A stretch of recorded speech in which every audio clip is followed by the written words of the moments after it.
Hi! Hello. It's Sunday.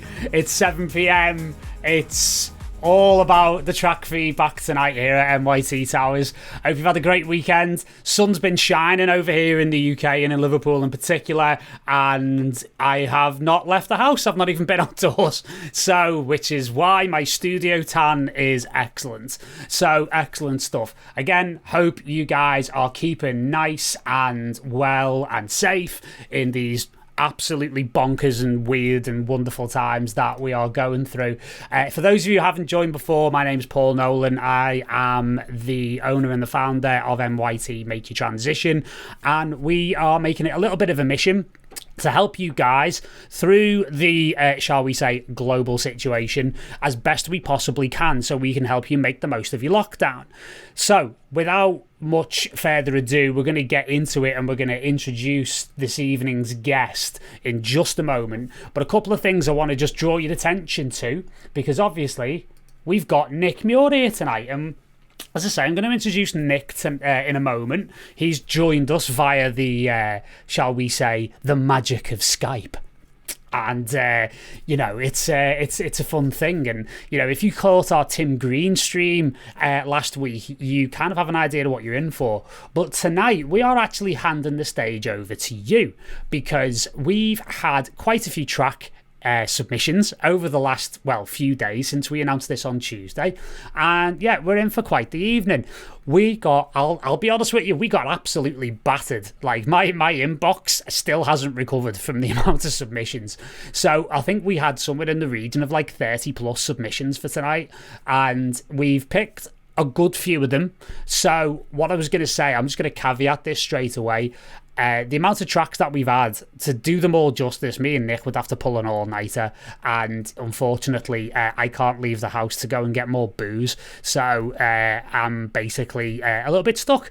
But what we're going to do, we said we'd do 10 on the video, but we're going to try and do as many as possible, and those who don't get selected tonight, do not worry, because we're going to do another one in a couple of weeks. So what I'm going to do is I'm going to take those tracks to one side, and then I will give you feedback on those in a couple of weeks. So again, apologies in advance, but we have a very sort of like definite time slot that we have to kind of stick to, and we want to make sure that everybody gets looked after. So we've got Nick here tonight, which is impossibly exciting, and a couple of other things to let you know of first and foremost, because we're an artist development platform. We're here to help you. We're here to help you make better dance music. We're here to help you in all aspects of your creative life. We're a little bit different from other platforms where, we obviously just do courses and blah, blah, blah. We do all of that, but we do it a lot more, I would say humanistically, a little bit more holistically, where we're interested in you and your personal development as well as your development as an artist. So we've got a couple of things brewing at the moment which you might be interested in. And one of them, if you're a new producer, or if you feel like you want to move to another DAW, and you want to move to Logic Pro, we're starting this on the 29th of April, which is not too far away from now. It's about 10 days away. So we're going to be doing a Getting Started in Logic Pro course, and that is going to be an 8-week online course, and we're going to do that as live streams every Wednesday from the 29th of April, and the cost of that is 75 quid. And basically we're offering a mystery discount, which isn't that much of a mystery when you type in the code lockdown at the checkout, right? I mean, it's not exactly, you can't not work it out, right? So if you go to transition.studio/logic, then type that lovely little lockdown code in the checkout, you will be surprised, and you can join us for 8 weeks of Logic tuition. So there's that, and then we've also got our wonderful flagship, if you will, MYT AAA program. This is where you get backstage, basically, and you get access to all sorts of stuff. Essentially, it's our online courses. I think we're now up to like 18 of them online, and a lot of different stuff going on there. We do this type of thing twice a week. So once a month, we actually do these track feedback sessions for our members, which is what gave me the idea to do this tonight for all of you, and to obviously invite Nick as our special guest. We've got an exclusive members-only Facebook group, which will get you into the heart of our community, and it's a phenomenal community. We started this last September, and let me tell you, some of the things that people are up to, the way we support each other, the way we've developed, the way we've built like a good little solid community has been a phenomenal thing to witness. And especially now with everything that's going on in the world, having a sense of connection and community to people who are similar to you and people that can help you get through tough times is very, very important. So we've also got discounts from a couple of partner companies at the moment. We do discounts on ACS custom hearing protection and also on Acid 87 clothing. So we do regular track feedback sessions. We do artist and industry masterclasses with, again, this is a good example, having Nick here tonight, Tim Green the week before. We've got others lined up, and we've got artist courses coming soon as well. It's essentially a 360-degree artist development platform that's there to support you no matter where you're at in the industry, whether you're a newcomer or if you are someone who's a bit more seasoned who wants to take it to the next level. We've got you. So essentially, we offer a 7-day free trial of this. So it is a paid product, and it is £39.99 a month. And let me tell you, the level of value that we bring to this, let me tell you, it does work out very, very good value for all of you. And you may as well give it a go for a week. And if you don't like it, you can cancel. Nothing ventured, nothing gained. It's all good, isn't it? All you got to do is go to this little URL at the bottom here, transition.studio/MYT AAA free trial. Lovely stuff. All right, well, look, that's the sales pitches out the way. All right, let's get on to the main event, shall we? Before I run out of breath and start having to pour wine very, very early on in proceedings. So, we're going to introduce you to our special guest this evening. And it's an exciting one because this man is someone who I have admired and respected since day dot in the industry. And when me and him started talking, we sort of hit it off straight away and decided we wanted to do something pretty special together. So, without much further ado, I'm going to introduce you to my special guest this evening, Mr. Nick Muir from Bedrock. How are you, mate? Hello. Hello, sir. How the devil are you? I'm all right, not bad. Thanks, good. Paul. Thanks for having me. No, mate. I mean, it's an absolute pleasure and an honour, quite frankly. You know, I mean, you've been around for such a long time. And... Yes, don't remind me. Oh, sorry, mate. Sorry. All right. Sorry, mate. Yeah, I think we've both got enough laps on the clock now, unfortunately. We've got previous. Yeah, exactly, mate. Yeah. I mean, again, me being a Scouser, I've definitely got previous, but we won't go there. Do you know what I mean? I get the way I cope is that I get all the Scouse jibes in first. That's the way to do it. I noticed a few of those coming out last week on Tim's stream. Oh, mate, absolutely. It's just an inbuilt defence mechanism. No apologies, mate. Liverpool. It's the birth of music as we know it today. Well, yeah. I mean, actually, funny story before we get going. I met Nile Rodgers once, from Chic. Yeah. And he came over to me, and it was in Ibiza a few years ago, and he heard my accent, and he was like, "Dude, I wouldn't be here today if it wasn't for you." And I'm like, "What, me personally, or?" And he's like, "No.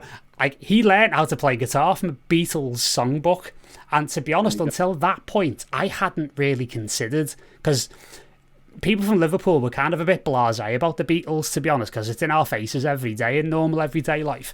But then they're local boys. Well, yeah, they're from just up the road, and it's an interesting one because I hadn't realised. And the way Niall explained it to me, he said, "Look, no Beatles, no me, no disco, no hip hop, no house music."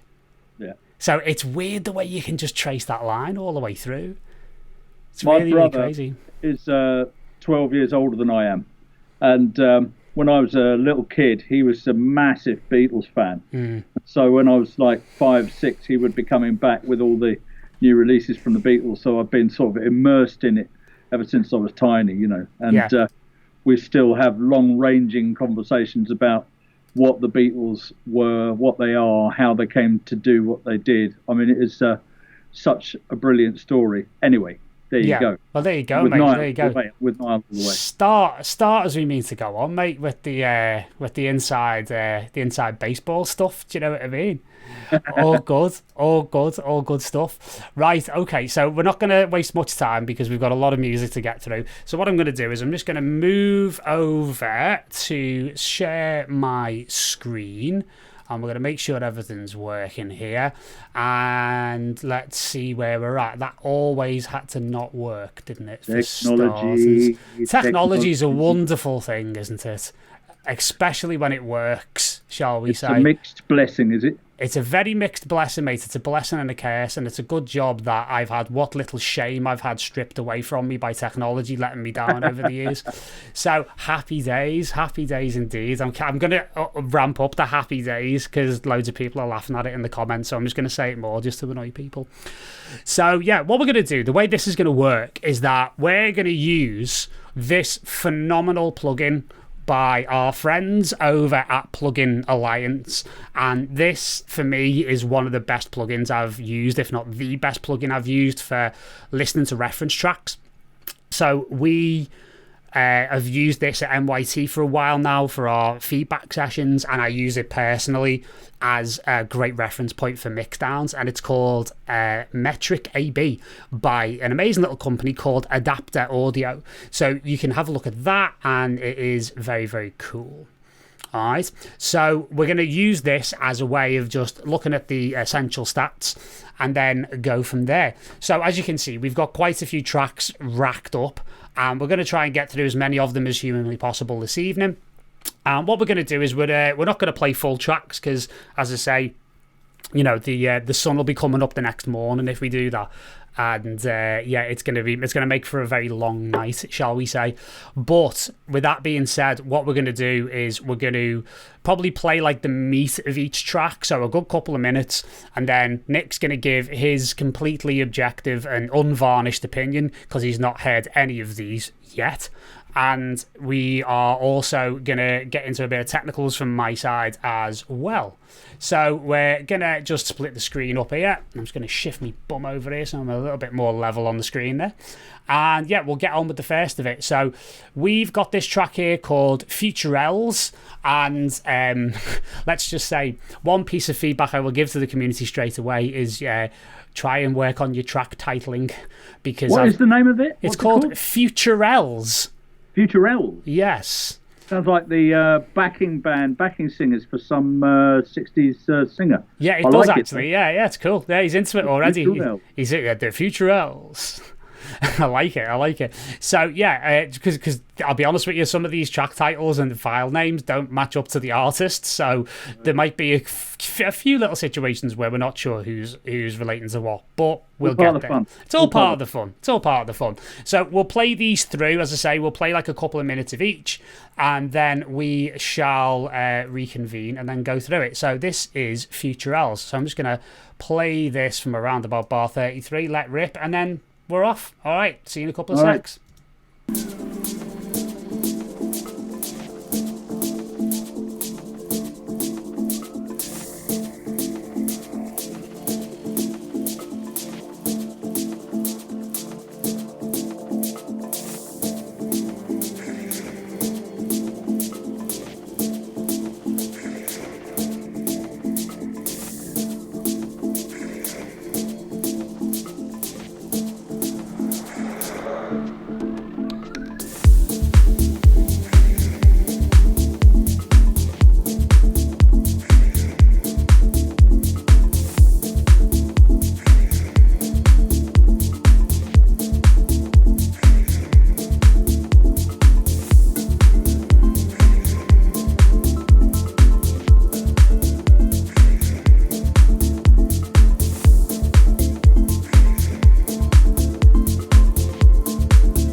Very cool.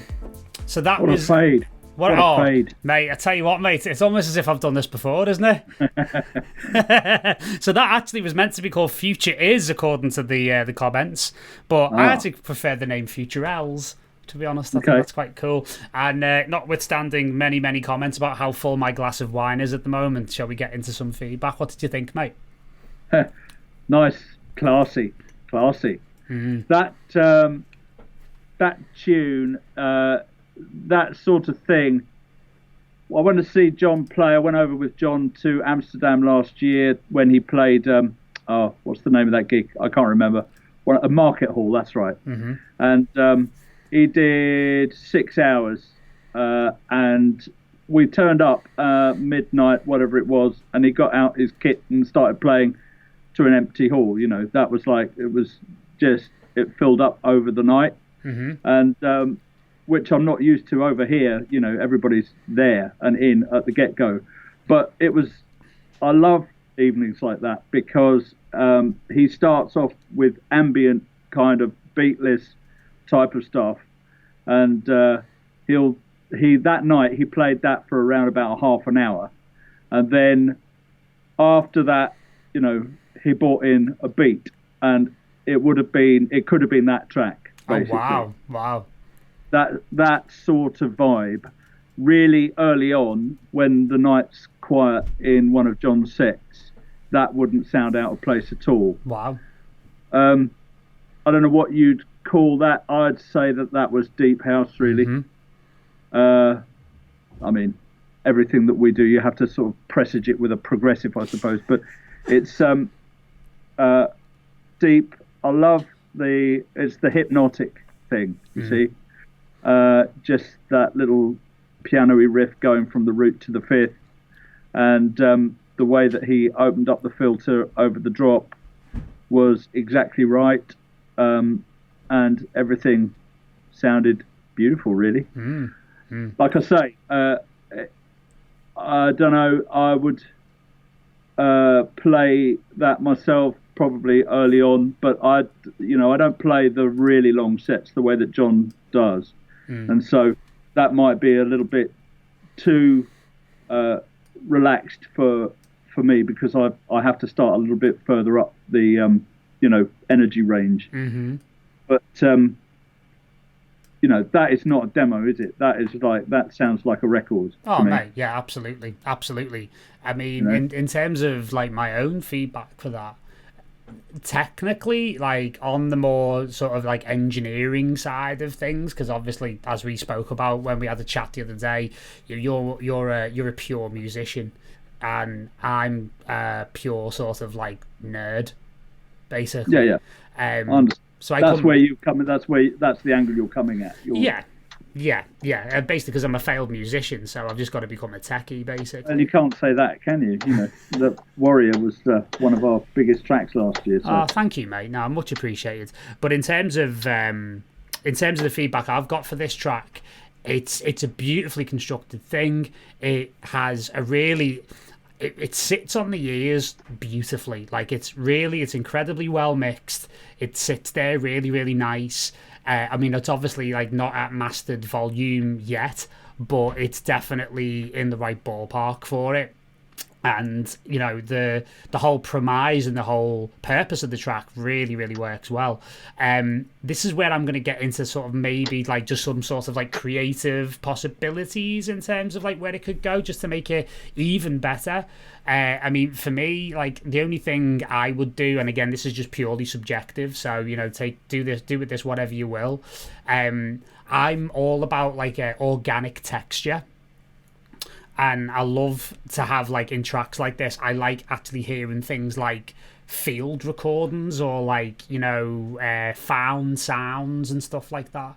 So I was going to suggest, like, maybe just putting some, like, wildlife sounds behind it. Or the other alternative is to, like, maybe put, like, some low, very, very low level kind of, like vinyl crackle or some, like, tape fizz or tape hiss into it. Just to, again, give it that extra little textural edge, because then it'll really sit on the ears. And, you know, for me, I'm all about that kind of texture. And again, this is a totally subjective thing. And, you know, for me, what a way to start, because like there's really outside of that, there's not really a lot to say about it, and that is one of the biggest compliments that I can pay it, really. It would be, you see, you can go anywhere you want from a track like that, you know. It just gives you a great platform to build from. And as you say, the quality of it just means that, you know, you're setting the bar high at the beginning of your set, so, you know, does the job that, yes. I would say. And we've certainly set the bar high at the beginning of this feedback session, I would say.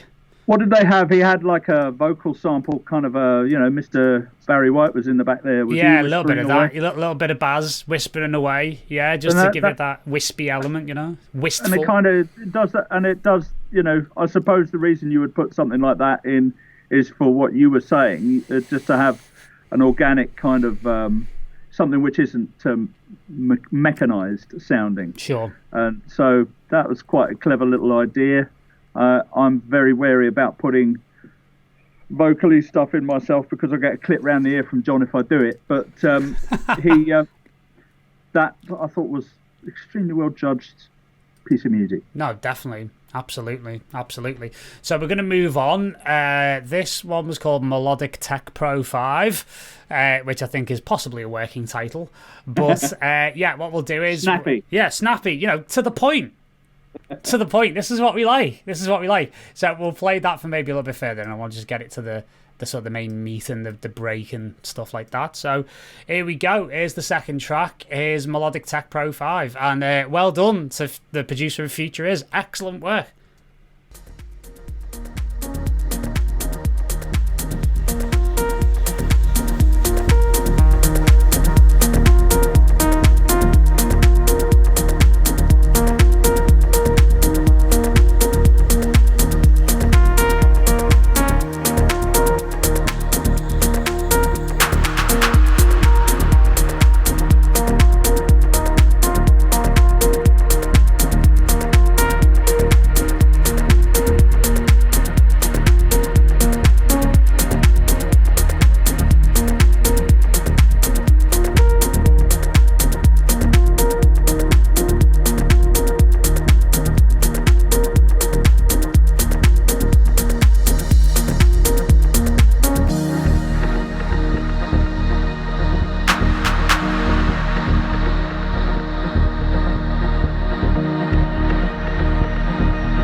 And there you go, there's Melodic Tech Pro 5. Another nice little floaty opener, shall we say. Yeah. It's nice. I mean, well put together, sounds the right sort of thing. There's that kind of melodic motif going through it, the little, synth, kind of soft synth noise, which wanders around a little bit. You know, the thing that I'm talking about, the riff that's in front, which is nice. I think I probably might have done a little bit more with that. I think I might have opened the filter a bit, made it just leap out of the track a little bit more occasionally and then go back in just to grab your attention a little bit more. Does that make sense? I thought the track sounded a tiny bit vanilla-y at the moment, meaning it's, turns over nice, but maybe could just do with a little bit more in the way of interest, just turn that up a little bit, the interest knob, just tweak it a little bit more work here and there, maybe copy that riff over onto another track and do something different with it, and you know what I mean, just to give it that little bit more interest. But groove wise, look nice, like it, but it's kind of a little bit loopy, turning over a bit, just sounded as if it needed about another 10% more production to me. Yeah, I totally agree. And I think when you have tracks that are kind of like groovy and quite sort of loopy in a good way, that they're always constantly changing shape, aren't they? They're always constantly like morphing, or there's always like some sense of expansion of an element or contraction of an element. And you're totally right. I didn't quite get it with this track, even though it was really, really well put together. And you're right, being able to open that filter out, maybe lengthen the envelope a little bit, that kind of thing. Maybe send it off to like delays and reverbs, that kind of thing. And just maybe doing some subtle sound design around it as well. And one of my favorite tricks is actually to, like, on certain notes, is to actually put like a reversed version of the note leading into, so it gives you this kind of like almost like a kind of a sucking in kind of quality, and it adds melodic complexity in a way where it doesn't take up too much space and it doesn't outstay its welcome too much, if you get me. So there's like little things you could do with that. I mean, the main thing that I kind of picked up on was that there was a bit of a, and again, this is me sort of putting more of my engineering hat on, the actual like mid-range and the high end was nice, and the extreme low end was good, but there just felt like there was a little bit of a gap in the sort of the lows and the low mids a little bit, which I think could bring a little bit more substance. And like Dutch producers always call it like the mid punch. Like, it's your mid punch. This is the worst Dutch accent ever. You can tell I've had wine. But basically, like, it's this, like, this little area where around about sort of 125 hertz, something like that, which just brings that nice warmth. And what it would do, just laying off the sub bass a little bit, it'd allow the kick to come forward a little bit more. It would settle the sub, because you don't have to push the sub too hard, because in the club it'll be there. Trust me, it will be there.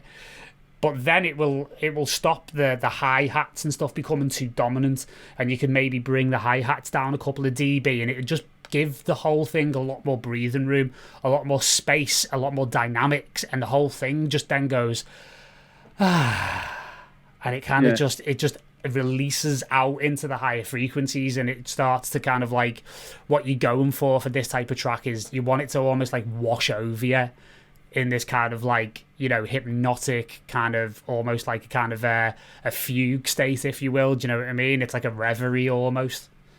So you're saying that it's almost felt as if it was a little bit, it needed to be brought forward, the whole thing. Is that what you're saying? Bits forward, bits back. Like the low end just needs sort of refining a little bit.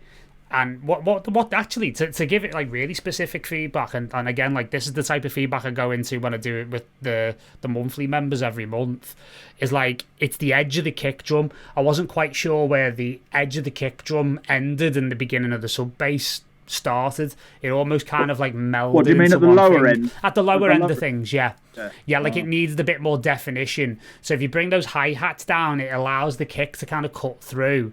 And then when you sort of bring things more, because like in the break there was that lovely little kind of like conga and bongo and percussion type stuff, that's exactly in that range. So, and I don't hear it when all the drums are in. It's like I want it to be there a little bit more, and then it will give more space for that synth, the main synth you were talking about, to kind of like open up and kind of be a bit more expressive in a way where it's not starting to encroach on other instruments, and it has its own space. Yeah, it needs just a touch more attitude, really, I think. Yeah, it's funny you mention that, actually, because one of the main things I say with a lot of people's tracks is that I feel like a lot of producers, they're too polite. And I mean that production-wise. Like, the way I mean, and again, this is me, just the part of the world that I'm from. You know, it's a very rough way of saying it, but I always like to say, like, I want, like, your track, like, you know, student's track, client's track, your track leaves the speakers and it walks up to me on the dance floor and it shakes me by the hand and goes, "How do you do? Have you had a good day?" And it's like, no, I want this to jump out of the speakers and headbutt me right in between the eyes. And I want it to kick me head in. You should join a punk band. Well, you know, with a haircut like this, I'm not too far away, mate. You know what I mean? You must tell me, how are you getting your haircut anyway? I'm doing it myself. Oh my God. I know, mate. Yeah, quarantine cuts, mate. 002. The thing is, I'll go straight through Peaky Blinders, through Macklemore, straight over to Gary Oldman in The Fifth Element. Basically, like, it'll just be like way over by the end of this whole thing when we're let back out again. So yeah. Well, look, you've done a good job there, because I daren't take these bloody headphones off, I tell you. Mate, you can only see this side. You haven't seen the other side. That's not facing the camera. It's yeah, you're right-handed. It's brutal, mate. It's brutal. No, the problem is I'm left-handed and it's the other side. Oh, well, that explains it a lot. Yeah, exactly. It explains everything, mate. It's the wonders of live television, as we keep saying. But yeah, we'll move on to Fran Bianco, Systematic Error. So yeah, this is a great one. Again, like we know who it is. We had somebody who put the name in the track. Wonderful, right. Great stuff. So yeah, we'll just play it from about there, and then we'll keep motoring on. So Track number 3 of the evening. Here we go. Fade in.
That is definitely one I would play all the way through. Yeah, Yeah. that's working for you. That's working for me, mate. Is it working for you? There's some really nice things about that. The sort of the hook of it almost is this percussion sound thing that's kind of doing a 16Z type thing. It's kind of like a cowbell, except it's not a cowbell. I don't know, like a block. I don't know, real nice sort of edge. Are you saying it needs more cowbell? I'm saying there's enough cowbell. And no, never enough. There's no such thing. There's kind of enough cowbell, but I felt as if there might be a little bit too much of everything else. Is my feeling about it. It was the nice groove and everything kind of works, but I just thought there was maybe one or two lines in it that could maybe take a bit more of a back seat. It did. It felt as if the melodic material was kind of there was kind of quite a lot of it going on. Yeah. The thing is that it is very tempting to, when you're producing a track and you're thinking, oh, better keep going with this. You want to get the energy in there. You want to make sure that there's, it sounds as if it's worked on and that it sounds complete and compelling. But sometimes I just wonder if, I have to. I mean, John always tells me simplicity is good, and with that tune there, I just maybe thought that a couple of the lines were maybe, fighting for space a bit. Yeah. Also, I have to say that the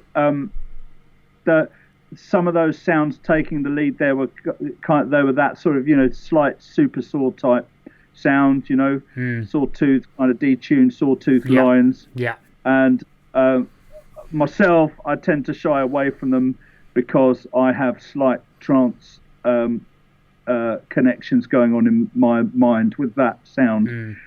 That's only what I think about it, but I tend to shy away from those sounds a little bit, and there was a few of those going on. But man, that's like again, it's in the pocket, right in the pocket. The groove is in the pocket, and I wouldn't have a problem playing it. Absolutely not. No, absolutely not. Absolutely not. I totally agree with you. I mean, you get tracks like this where there's a tremendously talented producer, and the thing that happens is that you become that talented that you can almost make 4 tracks at the same time, and you can make it all fit, and you can, and I've had this particular ailment over the years, and I've thankfully, now signed up to, Perfectionists Anonymous where that's concerned, and I've kind of got over it. And it's interesting because Tim mentioned something like that last week, Tim Green, when he was here. Well, I say here, like metaphorical here on the internet, about actually having too much musicality in a track and how it doesn't work. And, not saying that this doesn't work, because it does, and that's one of the great things about it. But I do agree with the fact that there is a lot going on. And you could almost take some of those lines, you could almost park them and make other tracks out of them. There's almost like an entire EP's worth of ideas going on here in one record, which is a great thing, because it's better to have too much stuff that you can take out and repurpose than to have not enough stuff to even have one track, right? Yeah. So it's just about finding a sense of priority. And what I would say about that is those elements, what did it for me was the sense of drama. And there was a sense of in my sort of DJ parlance, I would have called that track like a gear shifter. Yeah. It's like you're going from somewhere to somewhere else.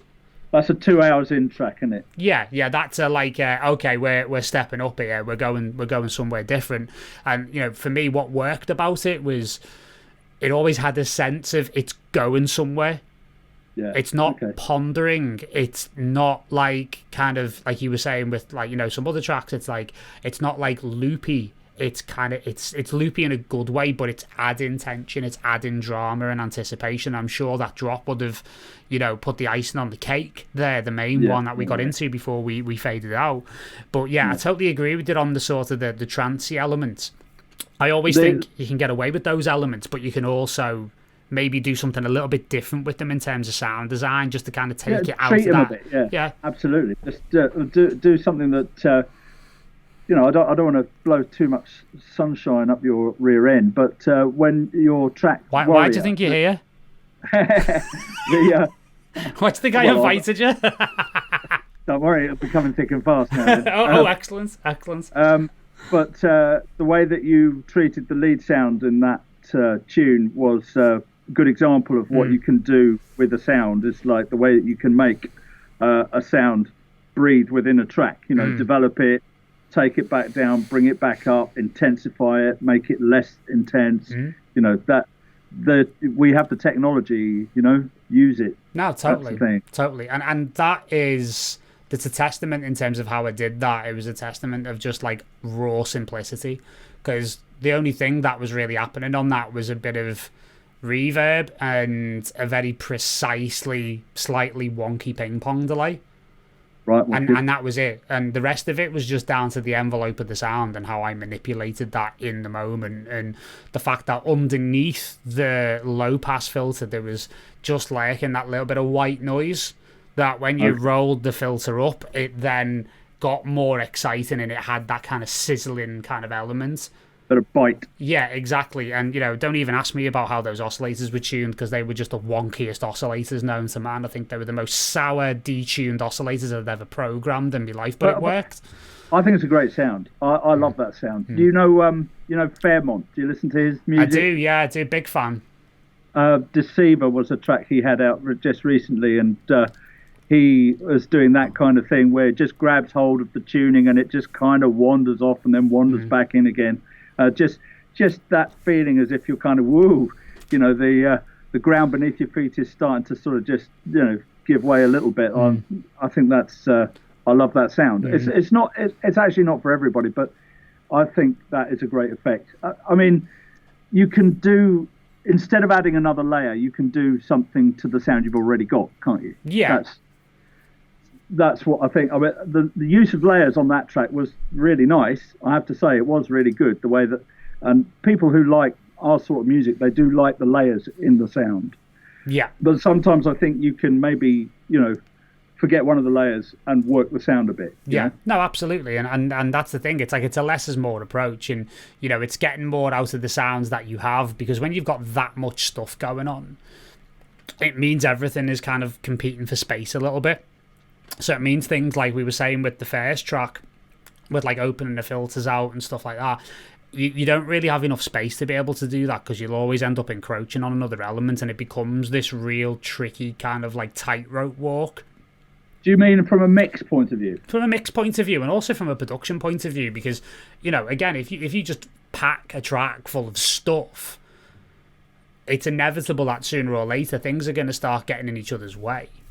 And there's going to be a fight going on for who is the lead element here. Whereas, like, all the tracks that I love, I mean, I always talk about this with, regard to, friends of mine who are great producers, like, Patrice Baumel. Like, that guy uses so few tracks, like, it makes me kind of, like, makes me sick, to be honest. Like, it makes me feel like I want to retire.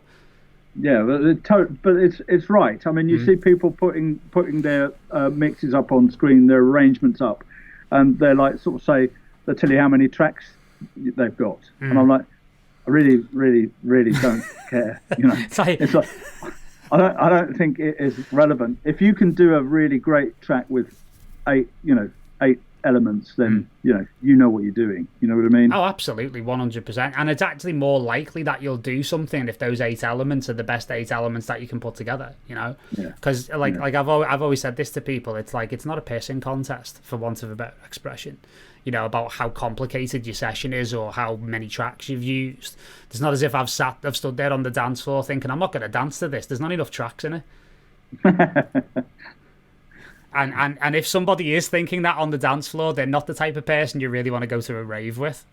No. It's different strokes for different folks. Yeah. One of the things that people love about this music is that it can be, it's intricate. And I can see that. But what I'm more interested in is effective, Yeah, totally. And that's it. And don't get me wrong, it's an effective track. It could be more effective. And in fact, actually the less complicated it is, the more effective it's going to get. And there's, as I say, there's great ideas in this, and this could all be completely spooled out into a whole EP's worth of tracks. I mean, the percussion on that track sounded, really good, yeah, it was really the driving force behind the track. Yeah, it was great. So next we have Sudden Moves. So let's see how suddenly this moves, shall we?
Yo, hello. So there's yes, it moved quite suddenly, didn't it? It did. It certainly came back with a bang, didn't it? It certainly did, mate. It certainly did. What is your thoughts? Well, that was a good example, actually, of finding a motif or a riff or whatever you want to call it, and using that and working with it. He kind of had or he or she, might be she, moved up, had that kind of layered up a little bit with doubled up, is what I'm trying to say. That little sort of whatever you call it is like a minor chord running through, and it was. I like the fact that production-wise, he has used it and developed it and put it to the front of the track. I mean, that's kind of how I try and do my tracks, to make them sound as if there's, you've got sort of 3 or 4. You've got your drums, your rhythm, you've got the bass elements in the track, and you've got motif, which is what John used to call something to hang your hat on. A hook, some kind of identity to it. And that track has got that as its identity, that little third, minor chord running through. I like that aspect of it. The riff itself, yeah, I don't know. I might not necessarily have gone with that myself, but catch me in the club and I might tell you a different thing. the breakdown, the old Joanna was coming in there. The piano was coming in. Yeah, it was very nice, that, actually. You like that? Yeah, it did, mate. Yeah, it worked for me. It was a nice change of mood, but you see, I'm listening to these tracks a lot of the time. I'm thinking, would John play that? And I think the inclusion of the piano would probably be like, oh no, you know. But that doesn't mean to say that it's not good. No, it's a subjective thing, isn't it? Really. Yeah, I mean, I've been kind of, we've been working together so long that I listen to things through the prism of what I know that John does, and I think he probably does a little bit of that with me as well. Not so much. I mean, John knows what he likes, always has done. But I was all right with that. I'm not sure if I would play it myself, simply because I'm not 100% sure about that riff. But I like what they've done with it, and the arrangement really works. So, it's good one. No, it's a good one. Yeah, it's definitely got enough energy and enough power and stuff like that. And, again, me being the sucker that I am for organic texture, when I hear an old Joanna, as you just said, at a piano, I do go a bit weak at the knees. Like, that's just my sort of aesthetic. Oh, I'm with it. You say it's like a bit of a welcome relief, is what you're saying. Yeah, I mean, I like quite jarring juxtapositions between electronic and organic elements. That's always been something that really does it for me. And one of the great masters of that for me is a Danish producer called Trent Moller. Oh, yeah. And Anders was just a master of doing that, where, this beautiful, like, organic brushed drum kit would come out of nowhere on top of an absolutely hellacious techno track, Okay, yeah. So, it wasn't what I was expecting at that moment. And for me, that sort of that organic texture kind of like roots it in an emotion that was quite nice at that particular moment. And again, it didn't outstay its welcome because it wasn't there after the break. No, cool. Yeah, cool. And again, we mentioned Nile Rodgers before, and he actually, like, during that conversation we had years ago about the Beatles and everything else, he actually talked to me about what he calls one-time only events, where there's one thing that happens in a track that only happens once. And it's the type of thing that makes you go, I'm just going to rewind that and listen to that again to make sure I heard that right the first time. And it's quite nice that that's kind of like their version of that one-time only event. The thing I would say, I mean, for me, again, putting my engineer's hat on, I was paying very close attention to the spectrum here. And I wanted to bring that up. And you may have just seen that kind of die away there. But there was a bit of a hole in the real low end. There really wasn't much going on above like 30, 35, 40. There was no real sort of like weight or sub bass, and I kept expecting it to like drop into this full moment of like, when it kicks you in the gut and it's like, ugh. I was expecting that to happen, and it never really arrived. And, I found some of the elements in the mid, and again, this says it's a master, so it's like I would maybe think about softening the top end a little bit, because it came across a little bit harsh to me, and it made it a little bit of not a tiring listen, but it was definitely lacking in a little bit of warmth. Yeah. Look, I do like an aggressive top mid myself. I think when I listen to what I'm doing in relation to a lot of other people, I think what I'm doing in the top mid is a bit more aggressive than most people, I have to say. And it's one of the reasons, as you said earlier, that because it takes up a bit of space, and if you want that real nice big round heavy bottom end, did you listen to Synthgate, which was a track off Quattro album that Barry Jameson did? Yeah.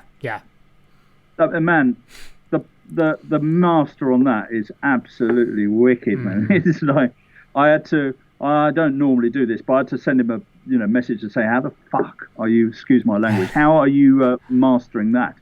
And he gave me a little breakdown of his mastering chain, which was quite an education. But as far, try and get your track sounding like that, man, you'll be doing well. Because I'll tell you, I struggled, because that sounds amazing. Yeah, he's very very. Baz is just unreal. unreal. Yeah. Like I like the people like Baz, and like, you know, the people I've been privileged to work with over the years, like him, Baz, and other people, especially like the Junkie XLs of this world. Like I like to say about these people, they've forgotten more than I know. Yeah. You know, and what they don't know isn't worth knowing, quite frankly. No, they've got computer brains, man. What can you say? Well, exactly. Can I just ask you a tech question, which is, do you cut, as a matter of course, your mixes below a certain point, say 20 hertz or 30 hertz? Do you just chop the very bottom off, or do you not do that? No, I don't, personally. I chop certain elements. So I'll tighten a kick, for example, to say like 30. Or 25. Again, it depends on the kick as well. This is the thing. And the other elements, like the low end, for example, I'll you know, sub bass, I'll just leave, because again, sub bass, mostly sine wave. If I need to get the level right, I'll just turn the volume down. But don't you find that makes it difficult in mix down, because the bottom end is taking up such a lot of room? Because that's what I'm finding. Can do, and again, it depends on those bottom end elements and how they can be sculpted. Again, in mix down, I am being a lot more sort of brutal, because like my sort of mix down situation is, you know, very different to others in that I bounce stems and then do it in a separate mix down session on another day, so I've got like a fresh perspective. For me, I try, my main thing, I mean, as you can tell, is warmth. Like, I want to make sure things are really as warm as possible, and it is a bit of a tricky thing to get right. But I find a combination of just being very studious in the mix down, and being very, very like the in mix down, the only I'll only use like 6 dB per octave filters. Okay. Because I want the filters and the whole thing to be very like musically respectful to the harmonics, if you know what I mean. Because I hear a lot of people where they're like, you know, they knock off like 20 hertz with like a 48 dB per octave filter, and it just sounds like the sub end has just been amputated from the track. So I heard Mr. Babbage on one of his YouTube videos talking about his mixes, and he says he just chops everything from 30 hertz down, chucks it. And I've never known whether to do that or not. I actually don't do it, but it's more because I'm kind of guessing. Yeah, I mean, there's that, but again, like Robert's whole thing is slightly different in that he is using a hell of a lot of he's all analog in the mix, isn't he? So his workflow is very different. Yeah. I guess. Yeah, it shows you there's loads of different approaches. Again, like as we were saying on Skype earlier this week when we were talking about doing this thing, it's like, you know, Tim Green's approach is to mix as he goes. It's not wrong, it's just different. I mean, it's definitely not wrong for Tim. I mean, you hear his tracks, he's unbelievable, you know? No, they sound great. It is a subject unto itself, though, isn't it? It is, mate. It is. We could actually do an entire episode of this just based on that, to be honest. You know? So, no, it's interesting. So, we're going to go for the next track, and we're going to go for Test Tone, which is called Sometimes. So I think this one might be a bit more of a houseier affair, so this could be a bit of an interesting one. Tiesto? Yeah, no, Test Tone. Oh, not Tiesto. Yeah, definitely. Let's have a listen.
All right, then that was kind of going places by the end there. Yeah, I like the best thing about that is that section actually when we came out of the breakdown and then back into the main groove there. That is a good sound, isn't it? I like that sound, and it's you know, if you're DJing, I haven't got the nerve that John has. I like, you know, I like the track to give me confidence, and that sort of a groove does give me confidence because it makes me feel like I want to dance. You know, I mean that's where I came into this really. Was I spent a lot of time on the dance floor when I was, you know, in the early 90s and all the rest of it. I was going out a lot, and it's because I like to, you know, dance and move around. I mean, I wouldn't recommend anybody watching those particular dance moves, but I used to love to go out and, you know, club. I was, you know, I used to enjoy listening to the music and dancing around and, you know, getting into my own world for a few hours. And it's that sort of sound. I mean, that's kind of progressive in the way that I remember progressive. You know, that's taking its lead from left field, that kind of sound. You know, and, I do really like that sound. He had a couple of elements, like that little answering phrase, the do do do. Yeah. That was kind of, I don't know, I felt as if that was kind of stuck in there a little bit, and I thought that maybe it could have been woven into what was going on a bit better somehow. I don't know how, but I really like the groove, that kind of groove. When you've got, I mean, you know, I like house music. I know house music when I hear it, I think, and that kind of sounded kind of like house music, and it's a sort of track that would mix well, I think. You know, it's like you get that groove on the end there, and just loop it around and get something else going, and you know, you'd be on one, wouldn't you? No, totally, yeah. And that's the great thing. I mean, to have full disclosure, Test Tone is actually someone who I've mentored over the last sort of year or so, and he's one of our AAA members, and this guy is capable of doing everything from the most housey, soulful, defected style stuff right the way through to stuff like this. Like, he's got that kind of range, but one thing is consistent is that housey, really beautiful, chuggy groove that just pulls you in. And he uses it as, like, I always say, like, you know, grooves like that, they're always like coat hangers for everything else that you put in a track, and he effectively hangs so many different styles off the back of that coat hanger. It's absolutely brilliant. The kid's got a big future ahead of him, I'm sure of that.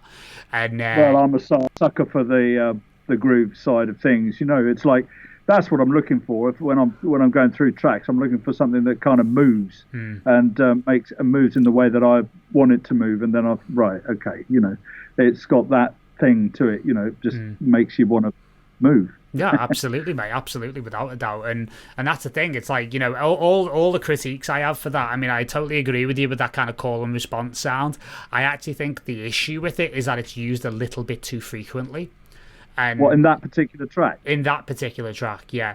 That, you know, yeah, which, as you can tell, not a vocalist. But in terms of what I would do with that element, like you were saying, about weaving it more into the context of what's going on in the track, is maybe use it very infrequently as, like, a signifier of, like, the end of a section, bridging into, say, for example, from a build to a breakdown.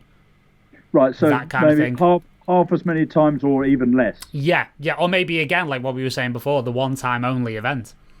Yeah. It happens once or twice in the track maximum, you know. And actually... Or make more of a thing of it. Yeah, make more of a thing of it. Because if it's going to sound sort of, like, out there a bit, and a bit more sort of, like, not jammed in, I don't mean that, but if it's going to stick out, then make it deliberately stick out by design.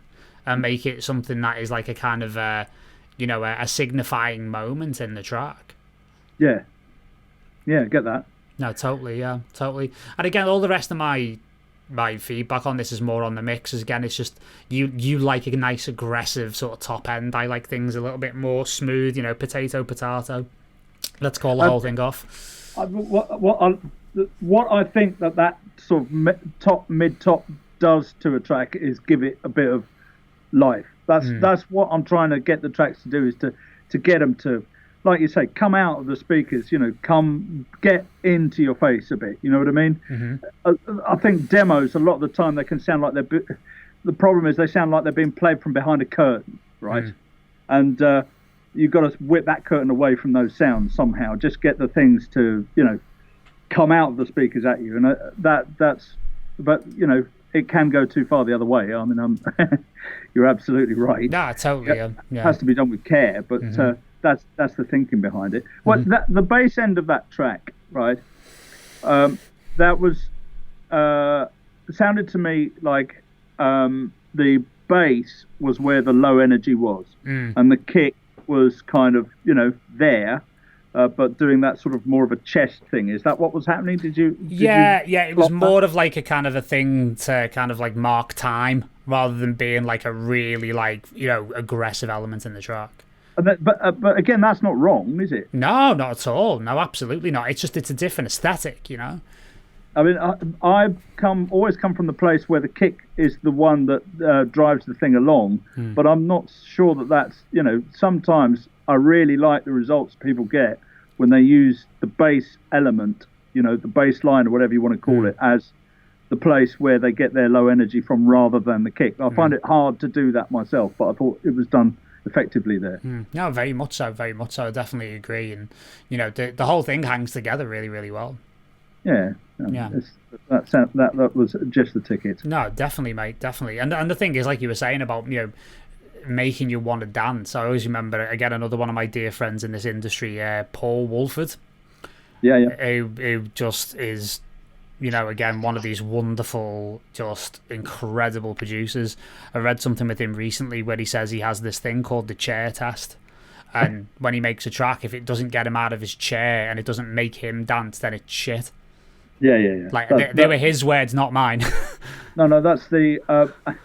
and I do hear quite a lot of stuff, and people say, well, what do you think of this? And, it's really well put together. And I'll say, yeah, but it doesn't sound like dance music. You know what I mean? Is that what we're making here? Yeah. Okay, so, if it doesn't... If it's got a fall to the floor type treatment, and it doesn't make you feel like dancing, then I don't know. I think you have to look at it again. It's called dance music for a reason, isn't it? Yeah, I mean, I'm not... There's other types of music and there's different ways of doing it, but if you're going to play the thing in a club, part of a DJ set, then that's what people are there for. Surely, I don't know. No, absolutely. Right, we're going to go to Deep Lake by Different Ray. So let's see what Different Ray's got for us, shall we? Do so.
Well, there you go. There's Deep Lake by Different Ray. What were you thinking about that, mate? Another beautiful fade, by the way, Paul. Wow, you were following it down there, weren't you? What's that called? Deep Lake. Deep Lake, yes. Yeah, like that. It's nice. I don't know what sort of a vibe you thought, but I immediately went somewhere sunny, possibly the island, possibly the White Island. In the afternoon, you know, sort of bit of water around, you know. Yes. People, you know, relaxing, enjoying themselves and getting on that vibe, you know. And for that kind of atmosphere, I would have said that would be total perfect afternoon music for somewhere nice and sunny when you're feeling good. Really like that. Nice, very, very nice. Yes, indeed. Very delicate, actually, like very well handled with the textures.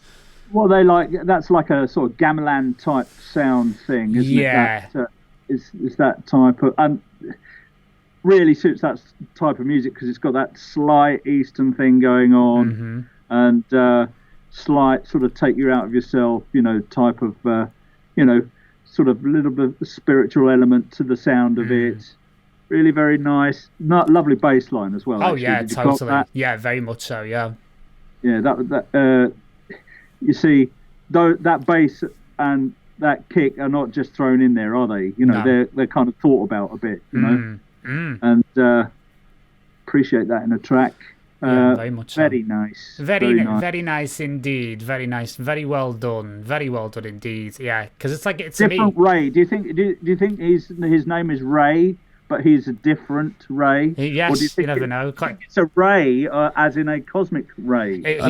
He may be both. He may be both. He may be something that we can't yet understand with the human mind. We don't know yet. It was a slight cosmic thing going on there, wasn't it? Oh, it was very very borderline, like sort of all day I dream. Okay. Moving off towards, like, it took me, like you were saying, very, very sort of, I Ibithenko, very sort of Balearic, but also like very kind of like sounds of the Burning Man Plier to an extent as well, you know. That sort of cooler end of that, really. And I mean, I really appreciate some of the sounds that have been used in this because actually they're very sort of like they're almost like traditional they're almost like traditional kind of instruments that tend to be used in like things like plant medicine ceremonies. Like there's a kalimba in there, which is that kind of gamelan type thing, and there's also like that lovely rain stick that kind of just washes over, which I've got like a 6-foot rain stick there. It's the biggest thing you've ever seen in your life. It's not like a rain stick, it's more like a torrential shower stick. It's a downpour stick. It's a downpour stick, yeah. It's a tsunami stick. There you go. And it's a beautiful thing. Yeah, there you go, tsunami stick. Yeah, I like it. This track, it had space, didn't it? That's the thing. That was the big thing, yeah. You know, sounds easy to say, but try and do it. You know, try and get the energy right, but also leave space so like you can see through the mix. You know what I mean? Totally. It's almost like looking through, you know, like a cops or something where you can see individual elements, but you can see right through the whole thing as well. You know? No, totally. Yeah, it's like looking at things through a prism of light, almost in a way. Real nice. Yeah, really, really lovely, really lovely. The only thing I'd say is, again, picking up on seems to be my pet hate of the evening, is just let your kick out a little bit more. Do you know what I mean? Because again, there wasn't much action like above, like sort of below 50, I should say. The bass line was great. Just let the kick out so it just has that little bit more, like, that little bit more, not just in the chest, but that real low end sub. So again, just roll your kick off just a little bit. It was a little too tight for my liking, but everything else was absolutely beautiful, and it's definitely something that I would definitely play for sure. You know, more in like sort of that afternoon, you know, transitioning into evening, that type of thing. Very, very cool. Because it wasn't too, you know, it had all that good stuff that you associate with, an Ibiza type of afternoon, but but the cheese wasn't there, which is good, Yeah, distinctly dairy-free zone there. Yeah, it's just very nicely judged. Yes, it's safe for lactose intolerance right there. Good old vegan pizza house. But in terms of, I don't mean that in a bad way either. But yeah, I mean, like, a couple of lovely comments here, like, from Abraham Clark saying, like, every track so far has been good. And I would totally agree. And, again, a point that I want to make is, like, even though we're giving very, very specific and very pointed feedback, it's in the intention of, like, making these already good tracks go from good to, like, fucking amazing. Like, that's what we want, is for the bar to be continually raised, and you guys are all doing incredible stuff already, it has to be said.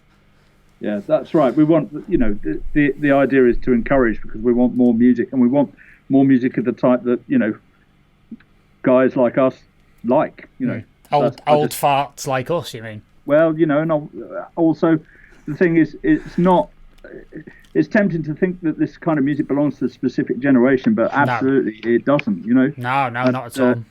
You get the people of all ages understand. They can get what this music, where it's coming from. Oh, so totally. That's what we're trying to encourage. Oh yeah, absolutely. And I think more than anything, I think they appreciate storytelling above everything else. Right.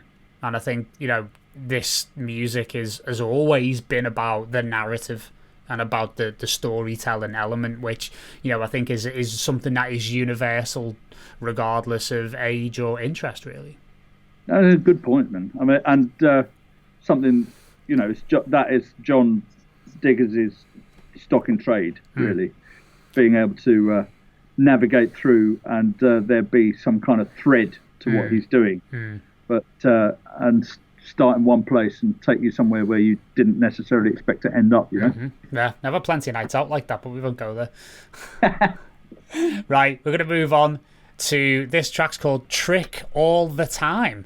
So let's see how tricky this gets.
Here comes another delicious fade for you here, Nick. Oh man, you are just on fire. mate, hands like feathers, mate. That's what it's about. It's all in the wrist with the fades, I find. Anyway, so tell me. Nice. Cool, right? That's that reminds me a little bit of the type of thing that Danny Howells used to play in his warm-up sets at Bedrock in Heaven in the early 2000s. Could not agree more, mate. You know what I mean? It's got that. It's the way it moves, you know, and the pace of it. I mean, he did that gig really well. When he was warming up for John, these were the glory days, really, at Heaven. That was a good night's entertainment. And he used to. I mean, he plays different style now, but to be fair, he's not warming up anymore. He's he's a headline DJ, but this sort of stuff just used to, on that big system, when everybody was just kind of getting their head straight for the evening ahead, track like that was just the ticket. Really like the bass line, which wasn't really a bass line. It's a kind of just a low end noise, which sort of pumping on the offbeats a bit, which is always a great option, I think. And I mean, John tells me, when we're remixing, he'll say, look, see if you can get a bass line which isn't, doing some kind of line. Just try to make it into a bass thing, which just so it's kind of working with the bass drum and just giving it that bass presence, rather than being some kind of full-on bass line. And that did that really well. I like that side of it. I like the fact that he had a kind of a weird, the hi-hat, where the hi-hat would be on the off beats, he had some kind of, more like a cabassa sound, something like that, maybe layered up with whatever it was. It wasn't just a straight 909 hat, he sort of thought about that. Real nice. And I like the line itself, the do do do in the bottom end. That's like, just makes it hang together really nicely. Very good. Again, I'd say maybe a gear change type track, bridging track, you could call it. Maybe not. For some people, perhaps. For me, I wouldn't play at peak time that, but it's got that thing to it. As it does, it sounds a bit sort of it sounds a bit off the beaten track, bit trippy, something that you wouldn't normally necessarily hear. Not too predictable. I like that. Somebody's used their imagination in a track and thought about how they can make it, sound not like the regular thing. Then, so yeah, prove amazing. No, great. And again, Clyde is one of our AAA members, and he's knocking out stuff like this in a very consistent level at the moment. And it's like he's got a whole bunch of them like this. Which are just fantastic. And the last couple he's played to me in feedback sessions when we've done them over the last couple of months, I've literally sat here going, what do you want me to say about that? I've got nothing to say. Like, get it signed, get on with it. But I mean, so you've been mentoring him, have you? Yeah, he's one of our AAA members, so he's part of our Facebook group, and he's got access to all the courses and stuff. And it's amazing. When you see people like this, because the tracks he was submitting to us last September compared to where he's at now, it's like night and day. So what are you actually trying to do with them? You're trying to get them to focus their ideas a bit more? Is that the overall thing? Find the sound, focus their ideas, find their sound, find their way as an artist, understand who they are as an artist, and then package themselves in a way where they're going to be able to eventually get signed by the best labels possible. Because it's the thing about that track is it sounds as if he's got a very clear idea of what he wants. Oh yeah, totally. I mean, he's one of those people that as soon as you hit play, it's him. Yeah, and that's right. A very, very big thing. That's not something that a lot of people get to this kind of standard, if you know what I mean, where it's like you're instantly recognizable. There's just an aesthetic that you hear as soon as the needle hits the plastic, as we say. Yeah, You know, and in that track you can hear that the ideas themselves are clear ideas. You know what I mean? They're not. There's no element of I better put this in, or I better put that in. You know what I mean? no, exactly. Yeah. Everything is there by design, which is great, and that's what Clyde's always been great at. But on top of that, I mean, there is one bit of feedback I want to give him, and it's the vocal. For me, I mean, and this is maybe my sort of like biases or sort of preferences come out. I think the vocal was used way too much, and I felt agree. I feel like it kind of almost in the build up to the break, it kind of was almost like getting in the way. And the reason why I felt like it got in the way is because, and this is rich for me with my accent, I couldn't understand a word this vocal was talking about, and I don't have a problem with that in as much as it, you can use like the voice as an instrument. So what it's saying is less important as to what the tone is. Yeah. But again, I feel like the use of that vocal would have been far more effective if it happened once, maybe just before that drop. Yeah. And that's it. It was, and actually, it was one of the first things that you heard when you started the track off, and it's kind of bordering annoying, really. You know what I mean? Without wishing to be too harsh, I just thought it was a little bit. I almost wanted to kind of reach out and go, shut up, you. I want to hear like the synths and the pads are fantastic, and the super like widescreen and really like cinematic, and it's like I've got this fella rattling in my ear about something.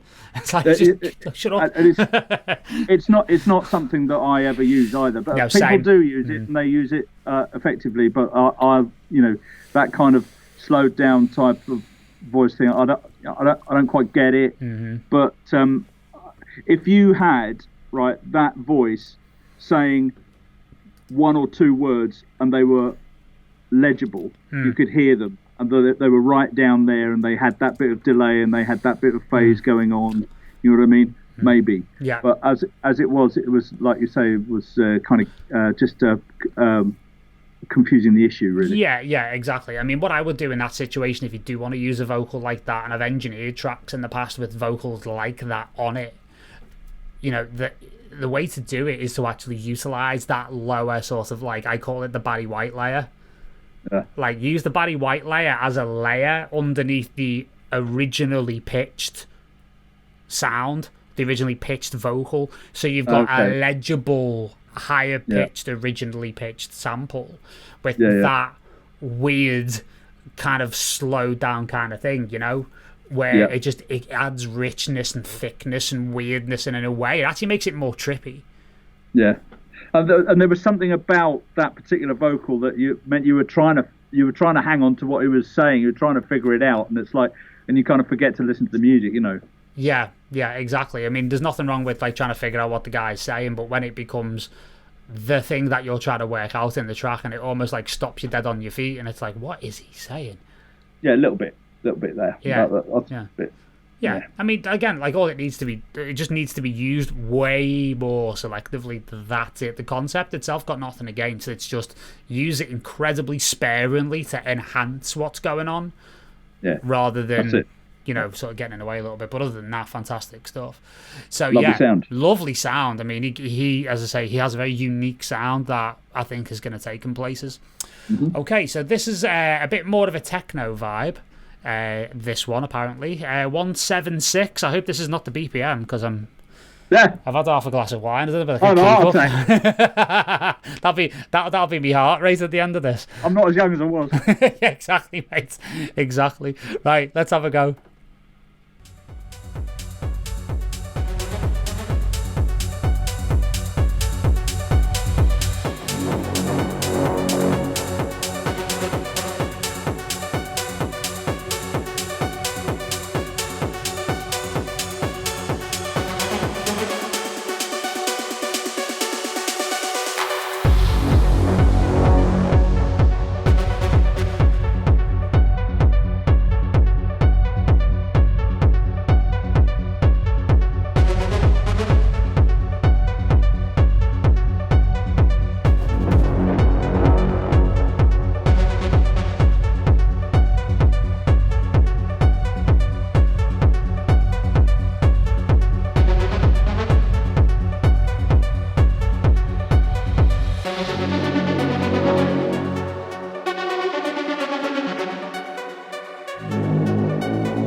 Oh, thankfully it didn't get to 176 BPM. How fast do you think that was, actually? About 127. I thought it felt slower than that to me. Yeah, it's interesting, isn't it? You know, some tracks that are slower sound faster, and some tracks that are faster feel slower. It's weird, isn't it? And I don't know about you, but when I'm playing a set, I can get to the end of a set, and if I've played the right tracks in the right order, then it sounds as if the energy is there and it's racing along. And I look and I've maybe gone up one beat. Yeah, I remember the ultimate masterclass in that, and it was from the dearly recently departed Andy Weatherall. Oh, God rest his soul. He played 303 in Liverpool, yeah. in the Williamson Tunnels, and I was live engineering that gig that night and did the sound production for it. And he absolutely delivered a masterclass in energy. Right. And the intensity of what he managed to create. And I can tell you on absolute authority, he didn't get above 122. No, that's right. And it didn't change. Like he didn't play any faster or any slower. It was energy rather than I'm going to rely on things getting faster. Yeah. Yeah. It was just an absolute wonderful masterclass of that. A lot of the time he would be playing, because there's one of my little groups of friends are big Weatherall people, and they're all very devastated by what's happened. Absolutely. And but he would play slower stuff, like it would be like 110, Oh God, yeah. And you'd be like, right, okay, I'm not used to this. Then of course after half an hour, it's not an issue anymore. Mm-hmm. You know what I mean? Because the mixing's right and the selections are right, and all of a sudden you realise, oh man, it's just perfect. Absolutely, yeah. And he had such a wonderful way of just catching you by surprise, because I never expected someone like him to finish with an Eric Prydz record. There you go. And he played Muir as his last record, and it was like, it was like it's the theme tune from that old Sega Mega Drive game, the Altered Beast. Yeah. And it was just like, I was just stood there behind him in the DJ booth, going, in the best possible way, you cheeky bastard. Like, where did that come from? Yeah. Wonderful. Yeah, he's a proper DJ. I saw him play Checkpoint Charlie in 1993. Wow. Wow. And, he played, I don't know, you'd do they played 3 or 4 hours, and the first hour I was thinking, what's this? And then about an hour and a half in, he just completely turned it on its head, and it's like, right, okay, off we go. And everybody was like, fuck yes. That's what the best of the best do, mate. That's, I've seen other DJs do that. I saw Laurent Garnier play 8 hours at Circus in 2004, and it changed my life. Right. I think he played it was like 6 hours it was, and he played from 8 in the evening until 2 in the morning. And he just... Diggers is a real Garnier fanboy. Oh my God. We all, in Liverpool, we all called him Larry Gardner. And he's just such a character, and he's such a lovely fella, and you could literally run in the booth and go, what is that? And then while he's DJing, he'd give you a full condensed history of what this record was and where he found it and this, that, and the other, and he's not even remotely bothered that you've just disturbed him while he's playing. He's like, no, stay, and I'll tell you about where I got this record and the story behind it, and why I pulled it tonight. He's just such a legend, Lauren. He really is. But yeah, the track, going on to the track. Yes. The track itself I enjoyed very much. It's they're very good, these people, aren't they? They're very good, aren't they? We're going to have to up our game, mate. These kids are keeping us keen. Yeah, I'm like, hang on, because it's all kind of, it's done so correctly, isn't it? Yeah. It's like, it's, all the elements are kind of, I love his little melody that he's got, because it kind of starts in a weird place. The first phrase, fine, normal, then the second phrase starts on the third beat of the bar, and I was like sitting there counting, thinking, what's going on there, but love that side of it, because he's kind of done something a little bit different.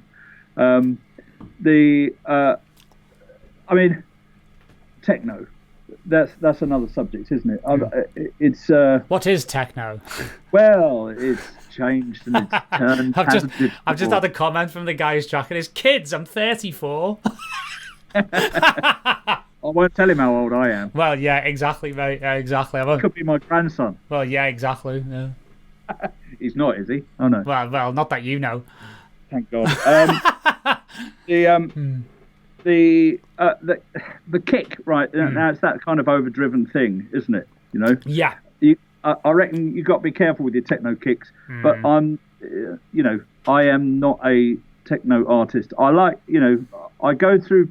I don't know about you. I go through phases with techno. Sometimes I'm really into it, and sometimes I'm not feeling it so well.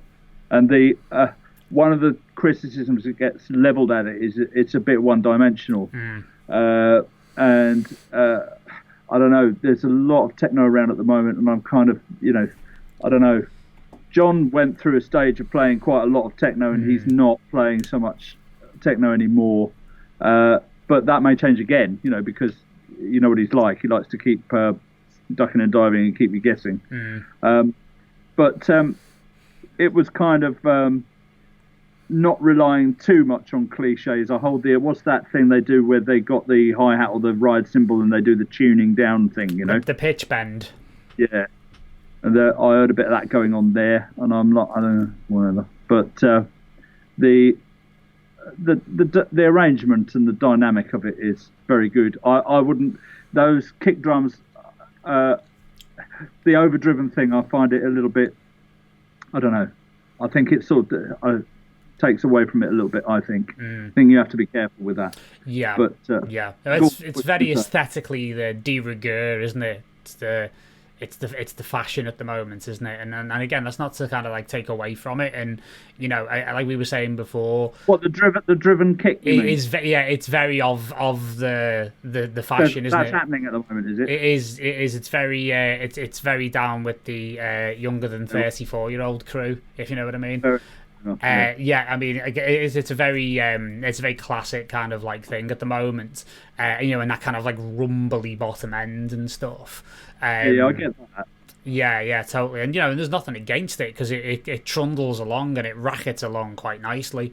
I mean, for me, I think, ironically, for talking about a techno record, I found it a little bit linear, where the energy was there and it battered along really, really nicely. But it was like again, we were talking before about things expanding and changing shape and morphing constantly through the track and filters opening up and stuff like that.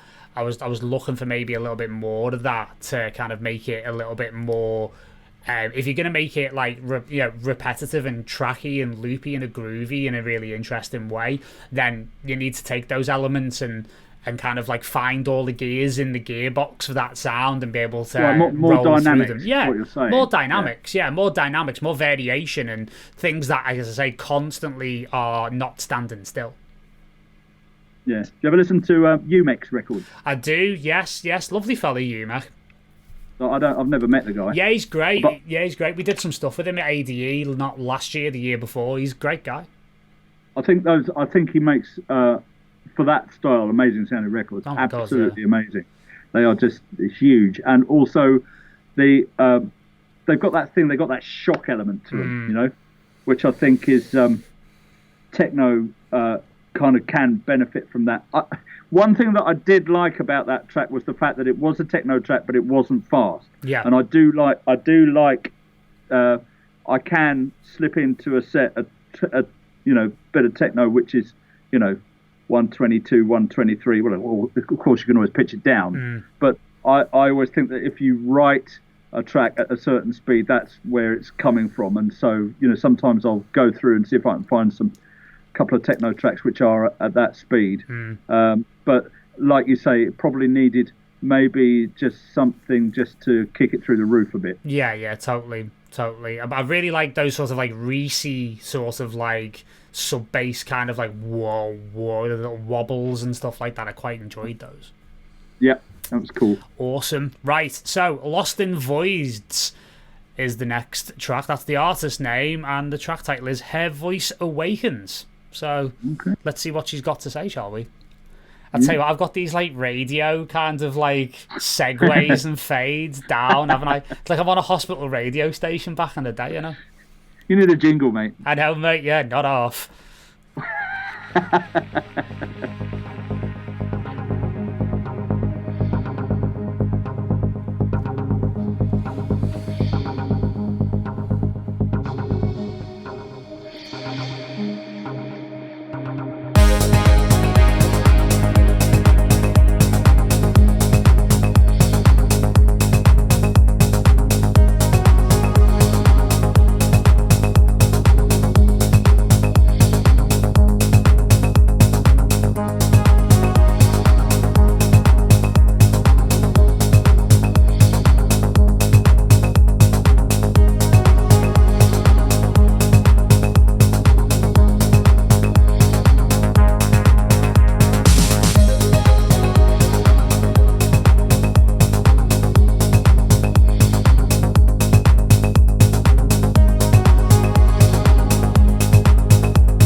Moving up to number 9 in our progressive house chart this week. Been trying to resist the urge. It's fantastic, mate. Oh yeah, I do a lot of work for charity, but I don't like to talk about it. Anyway, so yes, Lost and Voids, Her Voice Awakens. Tell me about it, mate. Nice, man. I like major key. Hey, what a difference! Right. We don't hear so much in the major key, so that was nice, and really like that 16Z synthy sound. I don't know what that was. I'd love to know what that was made on, actually, because I thought that was I don't know if Lost is listening, but I'd like to know if that was a VST or whether it was a bit of outboard, whether it was because it had that real nice. It sounded very analog and like that sound. Really, I did like that a lot. Maybe it sounded as if it needed, it needed just a little bit more of the intensity button somehow. I don't know how you do that. I wouldn't have any specific suggestions, but only saying that because I really like it and I really want more of it. You know what I mean? Yeah, totally, yeah.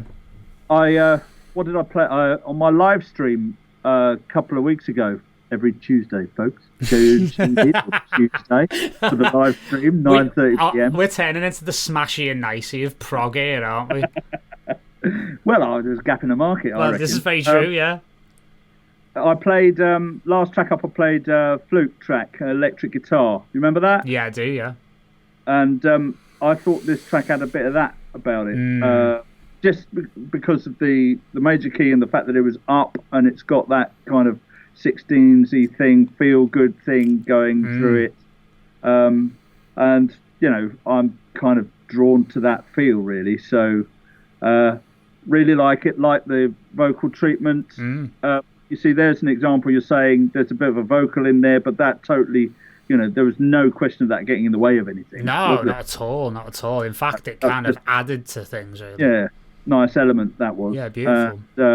And it did, it's a question of judgment producing all the time, isn't it? And, thing is, it's easy to get that kind of thing wrong, but that wasn't wrong. That was spot on the money. Yeah. Like I say, just somewhere along the line, like you got the breakdown, and it's sort of breakdown nice, but it kind of disappeared, and then it slams back in.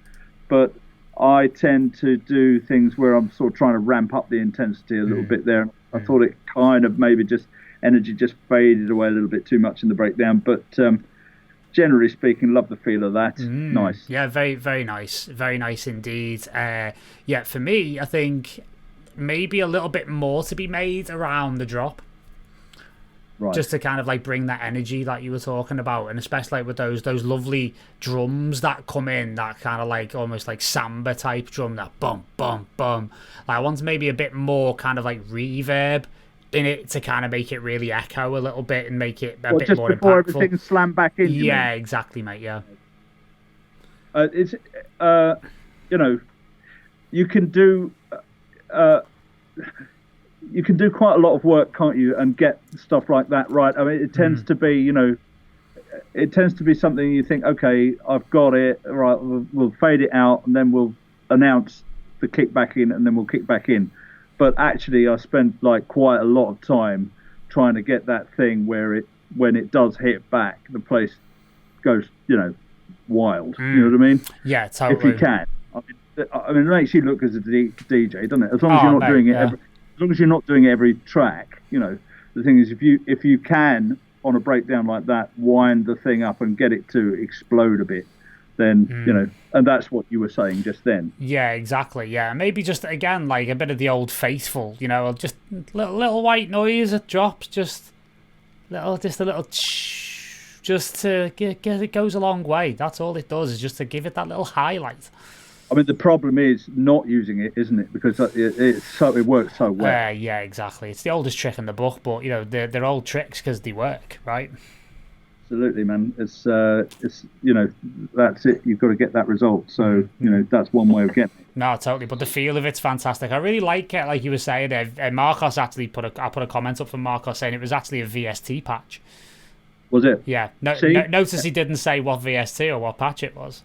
Yeah. Now you're milking him for information. Oh mate, now I'm gonna put his arm up. I'm gonna put his arm up his back next time I speak to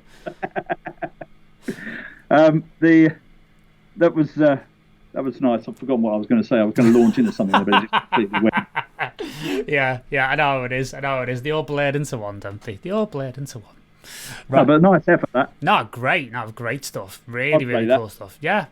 Likewise. I like the whole like sort of sync element to some of the synths. There's like lovely little phasiness to it, and just nice, just really great stuff. And it's great to see because I know Marcos personally, and he he's really taken some time to find the sound, but sounds like he's really, really gotten to a place where he needs to be. So it's really, really positive to hear him bring something in with such positivity and such high standards.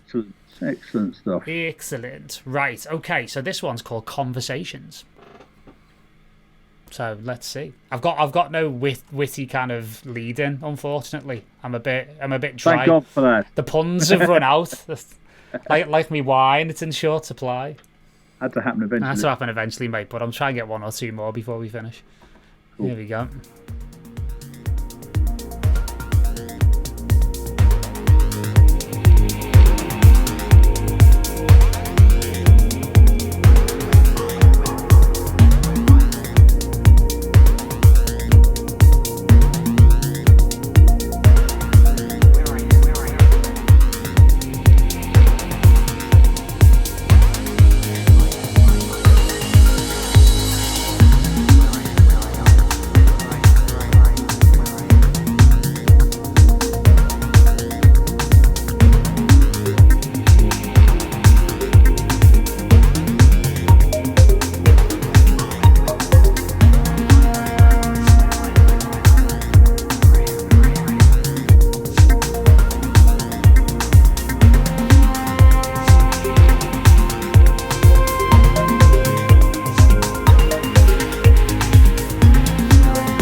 There you go.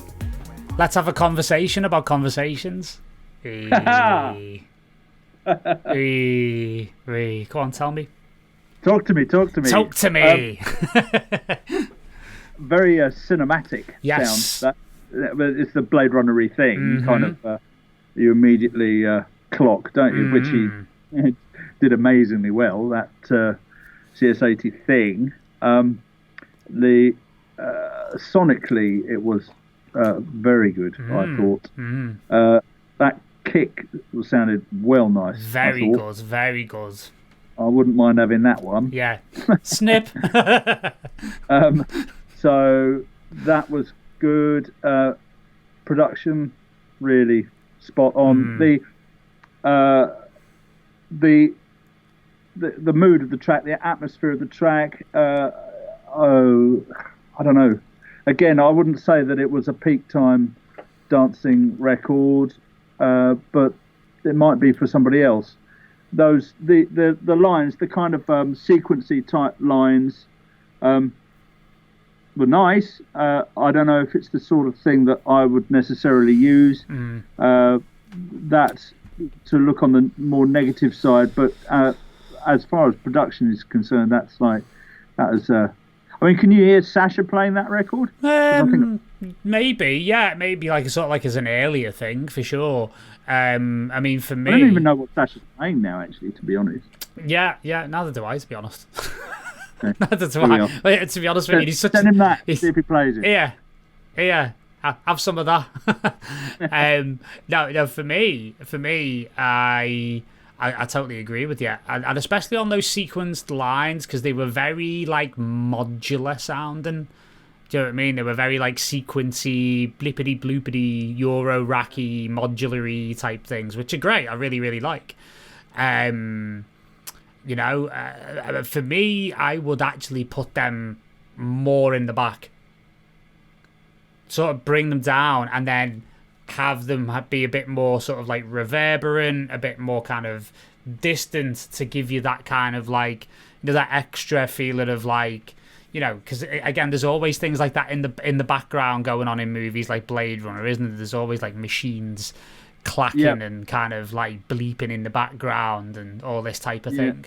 So it would actually serve, I think, for them to kind of like come down quite a bit volume wise, sort of like 6 or even 8 dB, and then just have them with really nice wide lush, almost like a really nice bright plate reverb with a nice long decay, and it'll just on those sequence lines?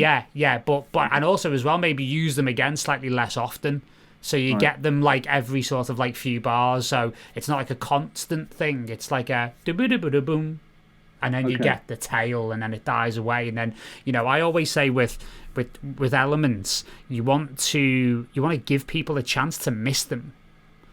Okay. And it's like, absence sort of makes the ears and the heart grow fonder, I think. You don't necessarily have to ram it down people's throats, kind of thing. No, you can pat them on the back. You don't have to hit them in the face with the sledgehammer. Do you know what I mean? Sure. It is the sort of track, mind you, where if you heard it in super Technicolor frame of mind on a Function 1 system in the right time of night, you might go, wow, actually. Well, I'm a D&B man myself, but I wouldn't go there. But I thought you were going to go towards like super Technicolor. I've just taken some acid. Well, by the way, you know what day it is today? It's Sunday, yeah. It's bicycle day today. Oh, as in bicycle day.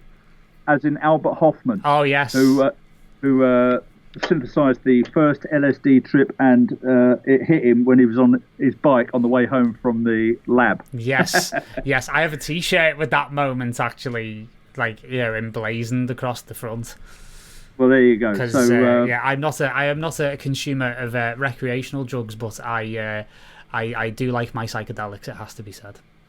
There you go. So happy birthday to the bicycle. And like I say, that track there, if you heard it under a particular set of circumstances, again, it has the space to it. Yeah. You know what I mean? Yeah, exactly. So you can, because it's mixed so nicely. And I have to just clarify that we're not endorsing any sort of particular sets of circumstances here. To each their own. No, it could be a birthday party. Anyway, whatever. Whatever. So yeah, it's that is high production standard. I would say. Very good.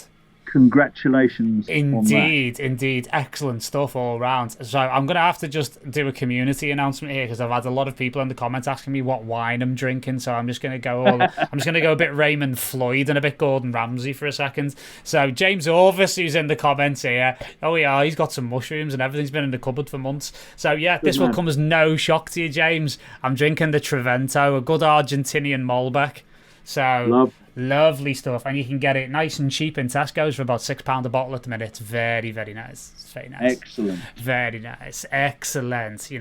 Excellent. Good wine and good tunes and good company, my friend. Yes. What more could you want of a Sunday night? Oh, indeed, sir. Indeed. I could do with a bicycle and some of the other, but it is what it is. But I'm not allowed out on my bike anyway, so there's no point. No, spreading your plague around. Well, excuse me. You haven't seen my masks. I've ascended to Batman villain already. Are you masked up? Are you? Oh mate, I'm very much so. Yeah, I mean I've got surgical masks for when I go out, and I have to be very careful because I'm asthmatic. So I am technically an at-risk category. Oh wow! Even though I'm fairly well put together, shall we say, but that doesn't play into it at all. But it's more like the point that I'll make about masks very quickly is that. I'm not wearing it for me. I'm wearing it for other people. Yeah. Because it's a shift. So people in my local area in Liverpool, they've been kind of giving me funny looks recently. But it's like I'm wearing this, so if I'm carrying and I'm asymptomatic, I'm protecting you. So my mask protects you, and if you wear a mask, your mask protects me. Yeah. Like we are literally all in this. We are in this together. Like to coin a phrase, And it's not something you want to get either. No, definitely not. Definitely not. It's a tough one, man. No, it is, mate. So I make no apologies for doing absolutely everything that I can to sort of protect my health and the health of the people that I love. But I've just invested in it's an altitude training mask as well. That does make me look like Bane from The Dark Knight Rises, but it's a filter, and it's like as I say, it's like an altitude simulator for training. So I thought, well, if I've got to wear a mask, I may as well make it benefit me health. Yeah, man. In lots of different ways. So good on you. Yeah, indeed. Right, we've got AB85. We're descending. Are we descending? Or what are we descending into? I don't know. Let's have a look. We're descending into somewhere, but let's go.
almost don't want to stop that. Acid. Funny enough, on bicycle day. There you go. Right on cue. Nice. Lovely line, eh? Lovely, lovely. And refreshing to hear an acid line used melodically rather than just like a brutal sort of blunt force instrument, you know? Yeah, that's right. And the way that, you do that thing where you hang the note on, don't you? So it kind of, the filter sort of fades away as you go through the line. And then, I mean, he's obviously spent a lot of time on getting that line right. And it's a lovely, there's a lovely wiggle to it, isn't it? You know what I mean? It's like... makes you want to get sideways a little bit, doesn't it? It's like... Yeah, wispy, kind of a bit smoky, kind of, I don't know, just got a shape to it somehow, real. And it's different, I mean, do you hear lines like that so much? I mean, that's the thing about acid lines in tracks. I tend to think, it's one of those tracks. You know what I mean? As soon as I hear an acid line, but that's an acid line, and it's done a bit different, isn't it? Yeah, wonderfully done. I mean, this is not released then. This track. None of these tracks are either released or signed. I'm sure any number of labels would sign that. Oh my god, yeah. Because so many people would find that useful, Oh, totally. And it would fit into a lot of different types of set, wouldn't it? Oh yeah, totally. Yeah, I mean, the lovely thing about that is you could speed that up in a more techno environment, or you could slow that down, and it would still work. Yeah, that's right. That's that. I'm sure if he gets a couple of contacts from somewhere, then somebody will sign that. I mean, I don't know if it's a Bedrock track particularly, but it's like, I don't know. Might be. Do you know what it reminds me of in the best possible way? It reminds me of like those classic sort of platypus tracks. Like sort of like a Union Jack type of vibe. Well, yeah. I mean, at least as good as that. Oh, I'd say. Yeah. I mean, yeah. Very, very, very cool. Very, very cool. Who's that? AB85. This is a new project for him because he was previously a pretty successful trance producer. Okay. Yeah, called Lostly. So he's experimenting with different sounds, and he's doing very well with it. So he's not new to the game. Yeah, it's not his first rodeo, as I believe the saying goes. Yeah, but that was spot bollock on, wasn't it? That was extra points for the excellent placement of the word bollock. It's an old production term. I've forgotten. Yeah, exactly. I was going to say, is that a technical term? Like, not just spot on, spot bollock on. Like in the pocket. A spot bollock in the pocket. Anyway, I'm gonna shut up and move on before we get myself into real trouble. Okay, so again, Proper Brother. This is called. So let's see what's going on here. We've got about after this one we'll have about another 5 to go. Is that cool? 5? 5. Come on, lad. How many have we done? We've done. This will be 12. Okay. 10, you said? I said 10, but come on, we got inundated, so we're trying our best for people, right? Plow on. Come on, let's go.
Very different.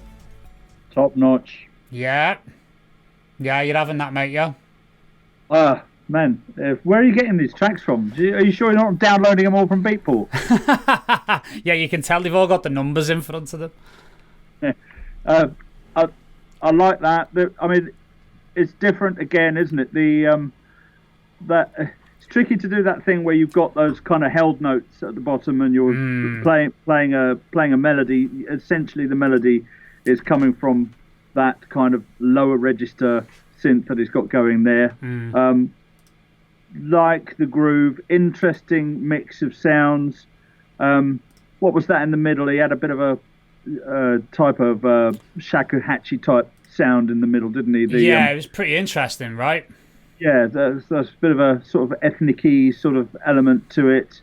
But, again, tracks like that are useful because they're different. There's something, it's like, oh, okay, you're going to try and do a few of those elements together with that tune. It's a kind of recognizable tune. Great. Yeah. No, really great, really great. And again, like one of the things I love about it is that it's got like lots of different elements that have come together. It's almost like a weird mishmash of like different genres because it's got that nice kind of like aggressive low end, but it's got that kind of like wistful kind of like, quite emotional top end as well. So it's like it's hitting you in the feet and in the head and in the heart all at once. And it's kind of an overwhelming experience really to listen to. And the percussion elements with that kind of that go-go bell thing going on at the top, which really cut through nicely. Very useful little dance track. That would get played. Yeah, very cool. Again, that's another one that took me to that kind of like outdoor summertime, but moving very decisively past sunset into proper business, shall we say? It's like we're wistful for those times where we're looking forward to being able to get out again, aren't we? And listen to a bit of music in the company of other people and outdoors and all the rest of it. It's absolutely, mate. And that's the thing. It's like, actually, I think that's going to be one of the most beautiful things about this situation is that when we are finally back together, if it will, it's going to be so wonderfully sweet and we're going to really start to appreciate it again for how amazing it is, I think, I certainly will. Yeah, that's right. Yeah, absolutely. And I think we all will be swept away on it at the same time. So lovely. So we've got Architect. So let's see what he's constructed here. Architect. Contra.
And then there's Contra.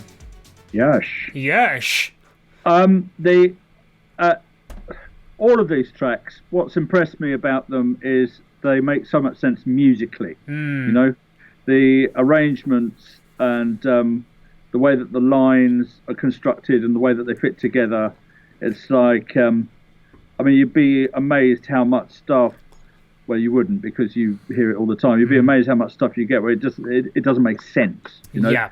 But all of these tracks make perfect sense, and this one was no exception. I thought with that, what you were saying earlier about the aggressive nature of the top end and sometimes that getting the better of the lower end, I thought that was prevalent there, really. Yeah. It sounded almost like they had some kind of a delay going on the hi-hat element, the shaker element, whatever it was, up the top there.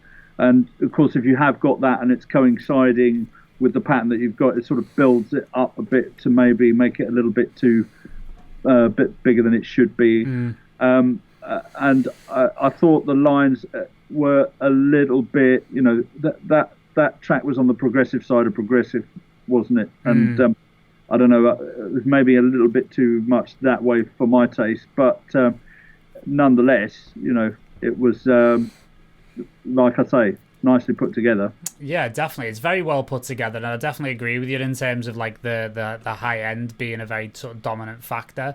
I also felt like there was maybe a little bit of tightening up to be done between the kick and the bass a little bit, where I think if the bass was maybe dropped a couple of dB, it would give the kick a little bit more space to come through, and I'm really on that drop, you would really stick the landing. Then, if you know what I mean, you'd really have a much more impactful drop, because I'm always about, you've got to be able to hear the edge of the kick when it drops, if you get what I mean, like that real sort of when it cuts through the mix and it becomes that, like, here is the drop.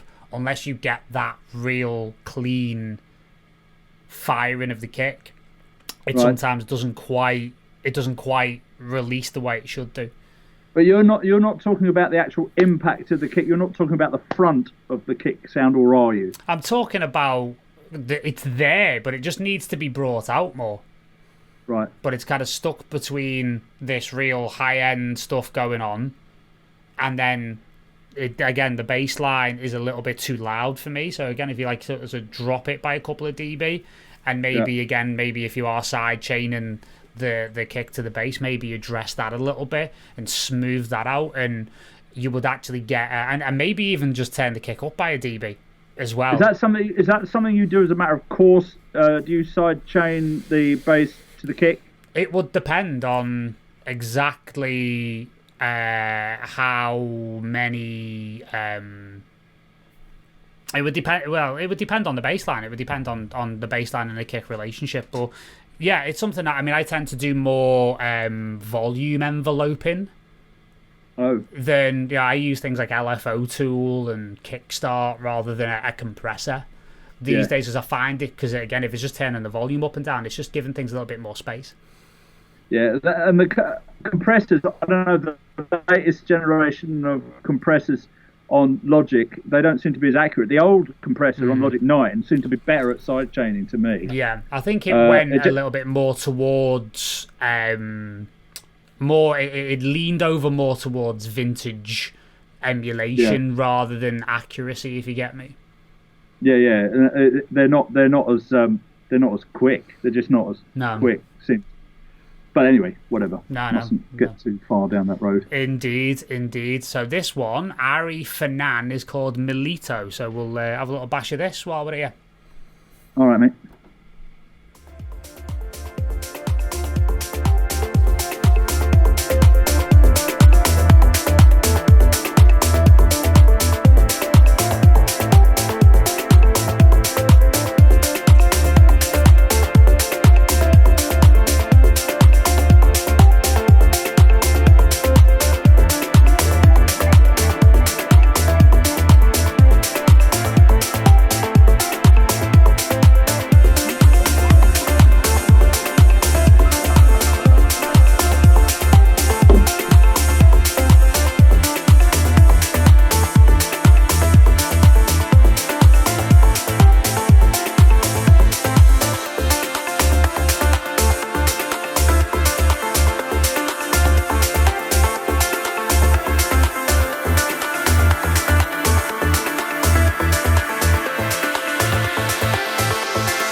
Well done, Harry.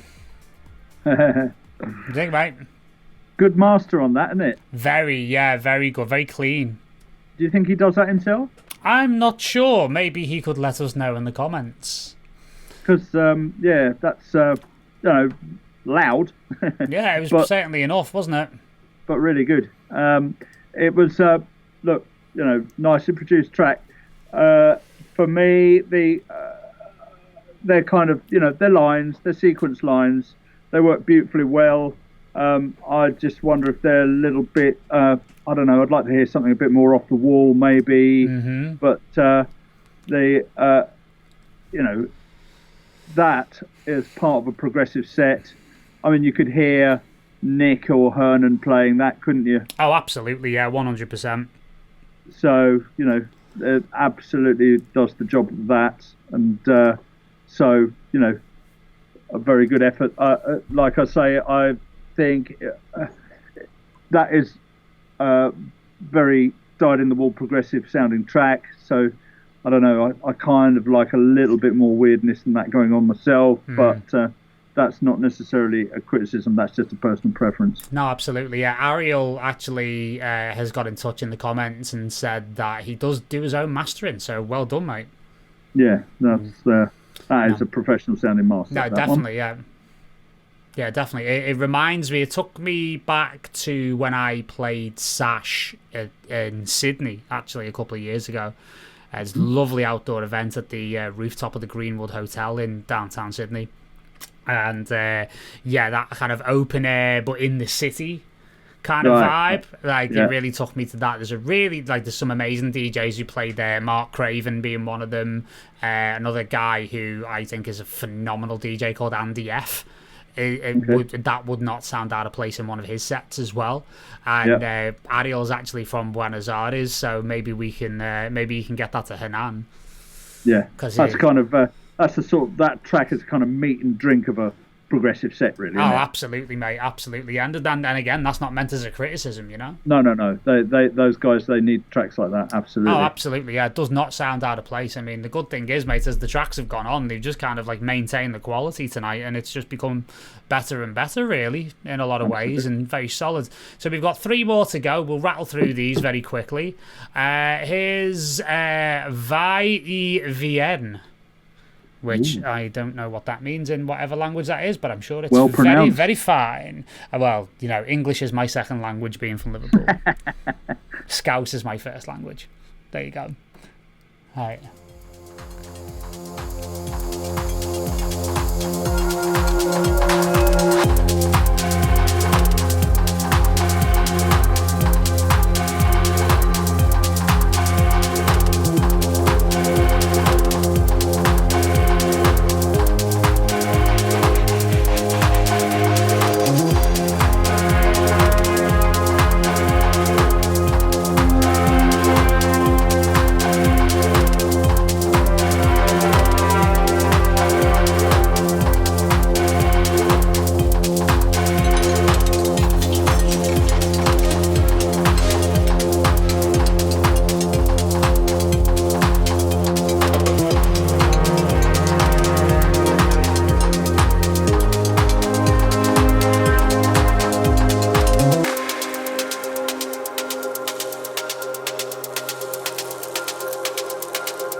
Okay.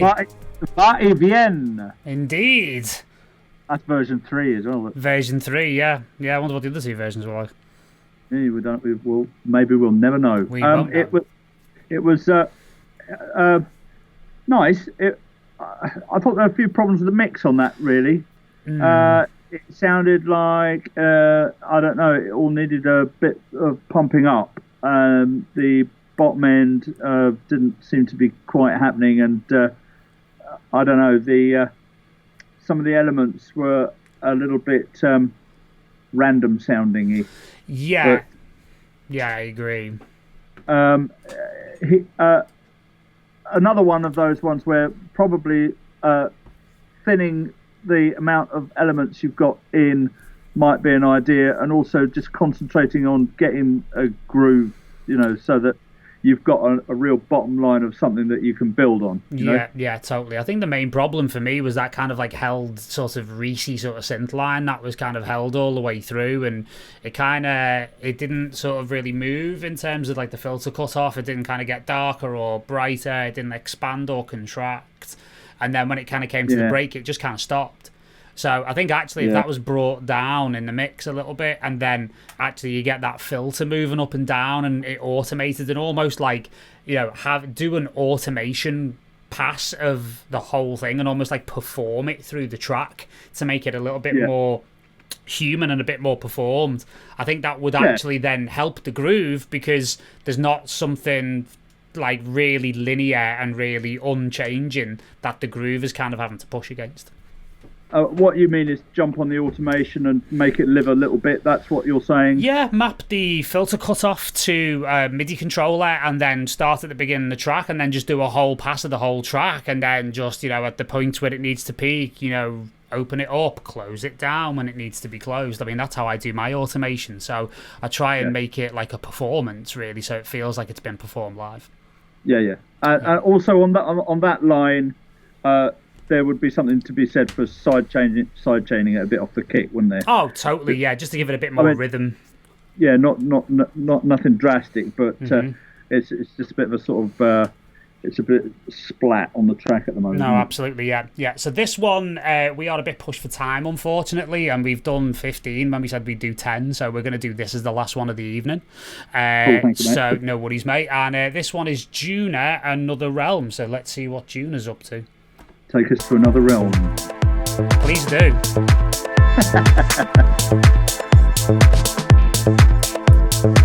This feeling that you're entering into another realm.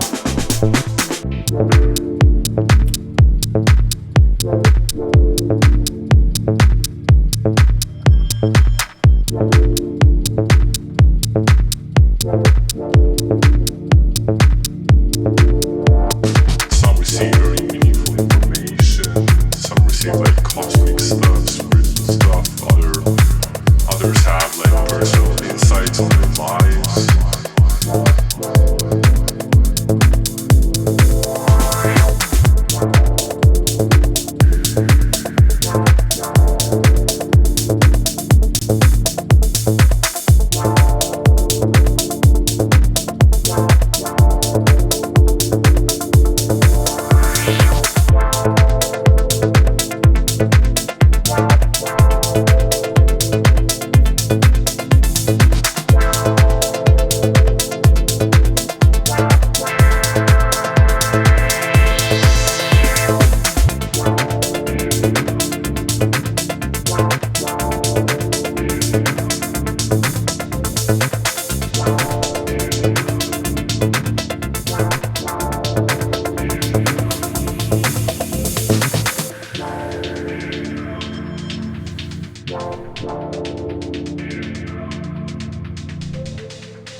And then pushing through into this kind of like different sort of space.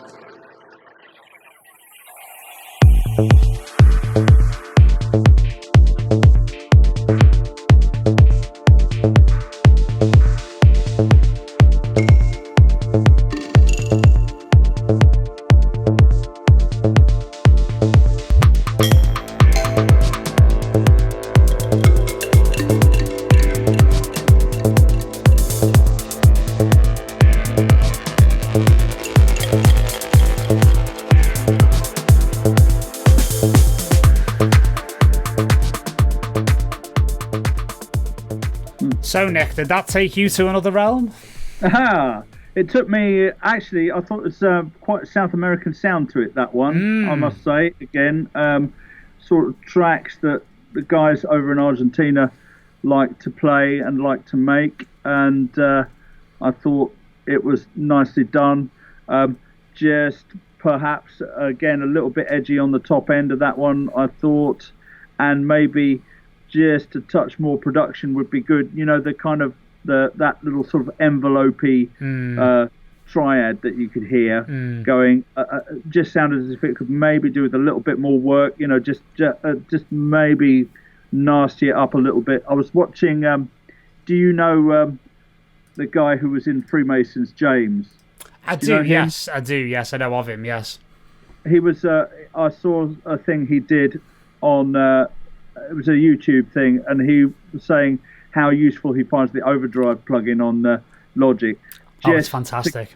Just to give things a little bit of saturation, like tape. You know, you'll hear people talking about it, you'll know about this, but the guys watching, I don't know, when you record something to tape, you get a bit of natural distortion. Nothing huge, but just enough to make it that little bit more present and gritty.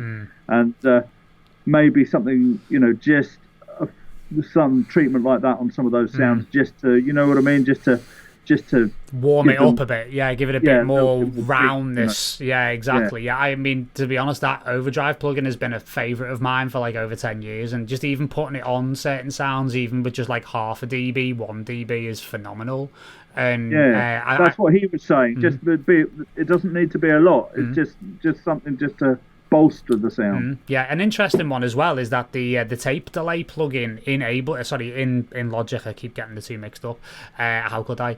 The tape delay in Logic is amazing when you actually turn the delay off completely, so it's no delay, and then set it to 100% wet, and it actually does tape emulation. Oh, wicked!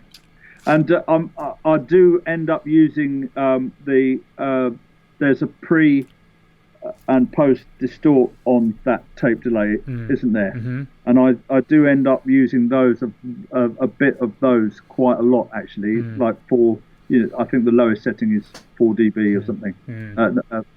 Not dB, but anyway, the pre and post input distortion on tape delay does the same job. That's right. No, absolutely. So that is going to be it for the evening, because we've been at it for 2 hours and 45 minutes, believe it or not, and it's flown by. I thought you were going to be true to your word and say we're going to do the all-nighter. I thought that was on the card. Well, you know, I'm trying to be as respectful to people's time as humanly possible. Do you know what I mean? But you know, we've still got 62 people watching right now, so you know, obviously some people are still game. So yeah, what an absolute blast, mate! Amazing. Amazing, quality in the tunes. I was like, well, okay, right. I was expecting it. I wasn't expecting it, actually, I have to say. Wow. I thought that was, the bar was pretty high there. Pretty damn high, right? And just excellent work across the board. And, you know, again, you guys should be very, very proud of yourselves. And, you know, to be able to, you know, get such feedback from someone like Nick is a wonderful thing. So thank you for your time, Nick. I really, really appreciate it. It was a really good listen, wasn't it? Great. Apart from anything else. You know, just to listen to those tunes down was just an enjoyable thing to do. Yeah, absolutely. And just the amount of like talent that is like, you know, unsigned or is currently in work in progress is phenomenal. Really, really is. Yeah. Keep churning it out. Absolutely, guys. So that's going to be it for us for tonight. Thank you very much for watching, and again, apologies if we didn't quite get to your tracks because we've had so many submissions. It's unbelievable. So we're gonna set another one up in a couple of weeks, and we'll get to those and stuff like that as well. And hopefully Nick will find some time in his busy schedule over the next few months to come back and do something again, or come back and hang out with us again, mate. Mate, it certainly will. Absolutely. It's been a blast. No, fantastic. Thank you very much, guys. Take it easy. And yes, stay safe, stay healthy. You know the drill. Take it easy. And we'll speak to you soon. Bye.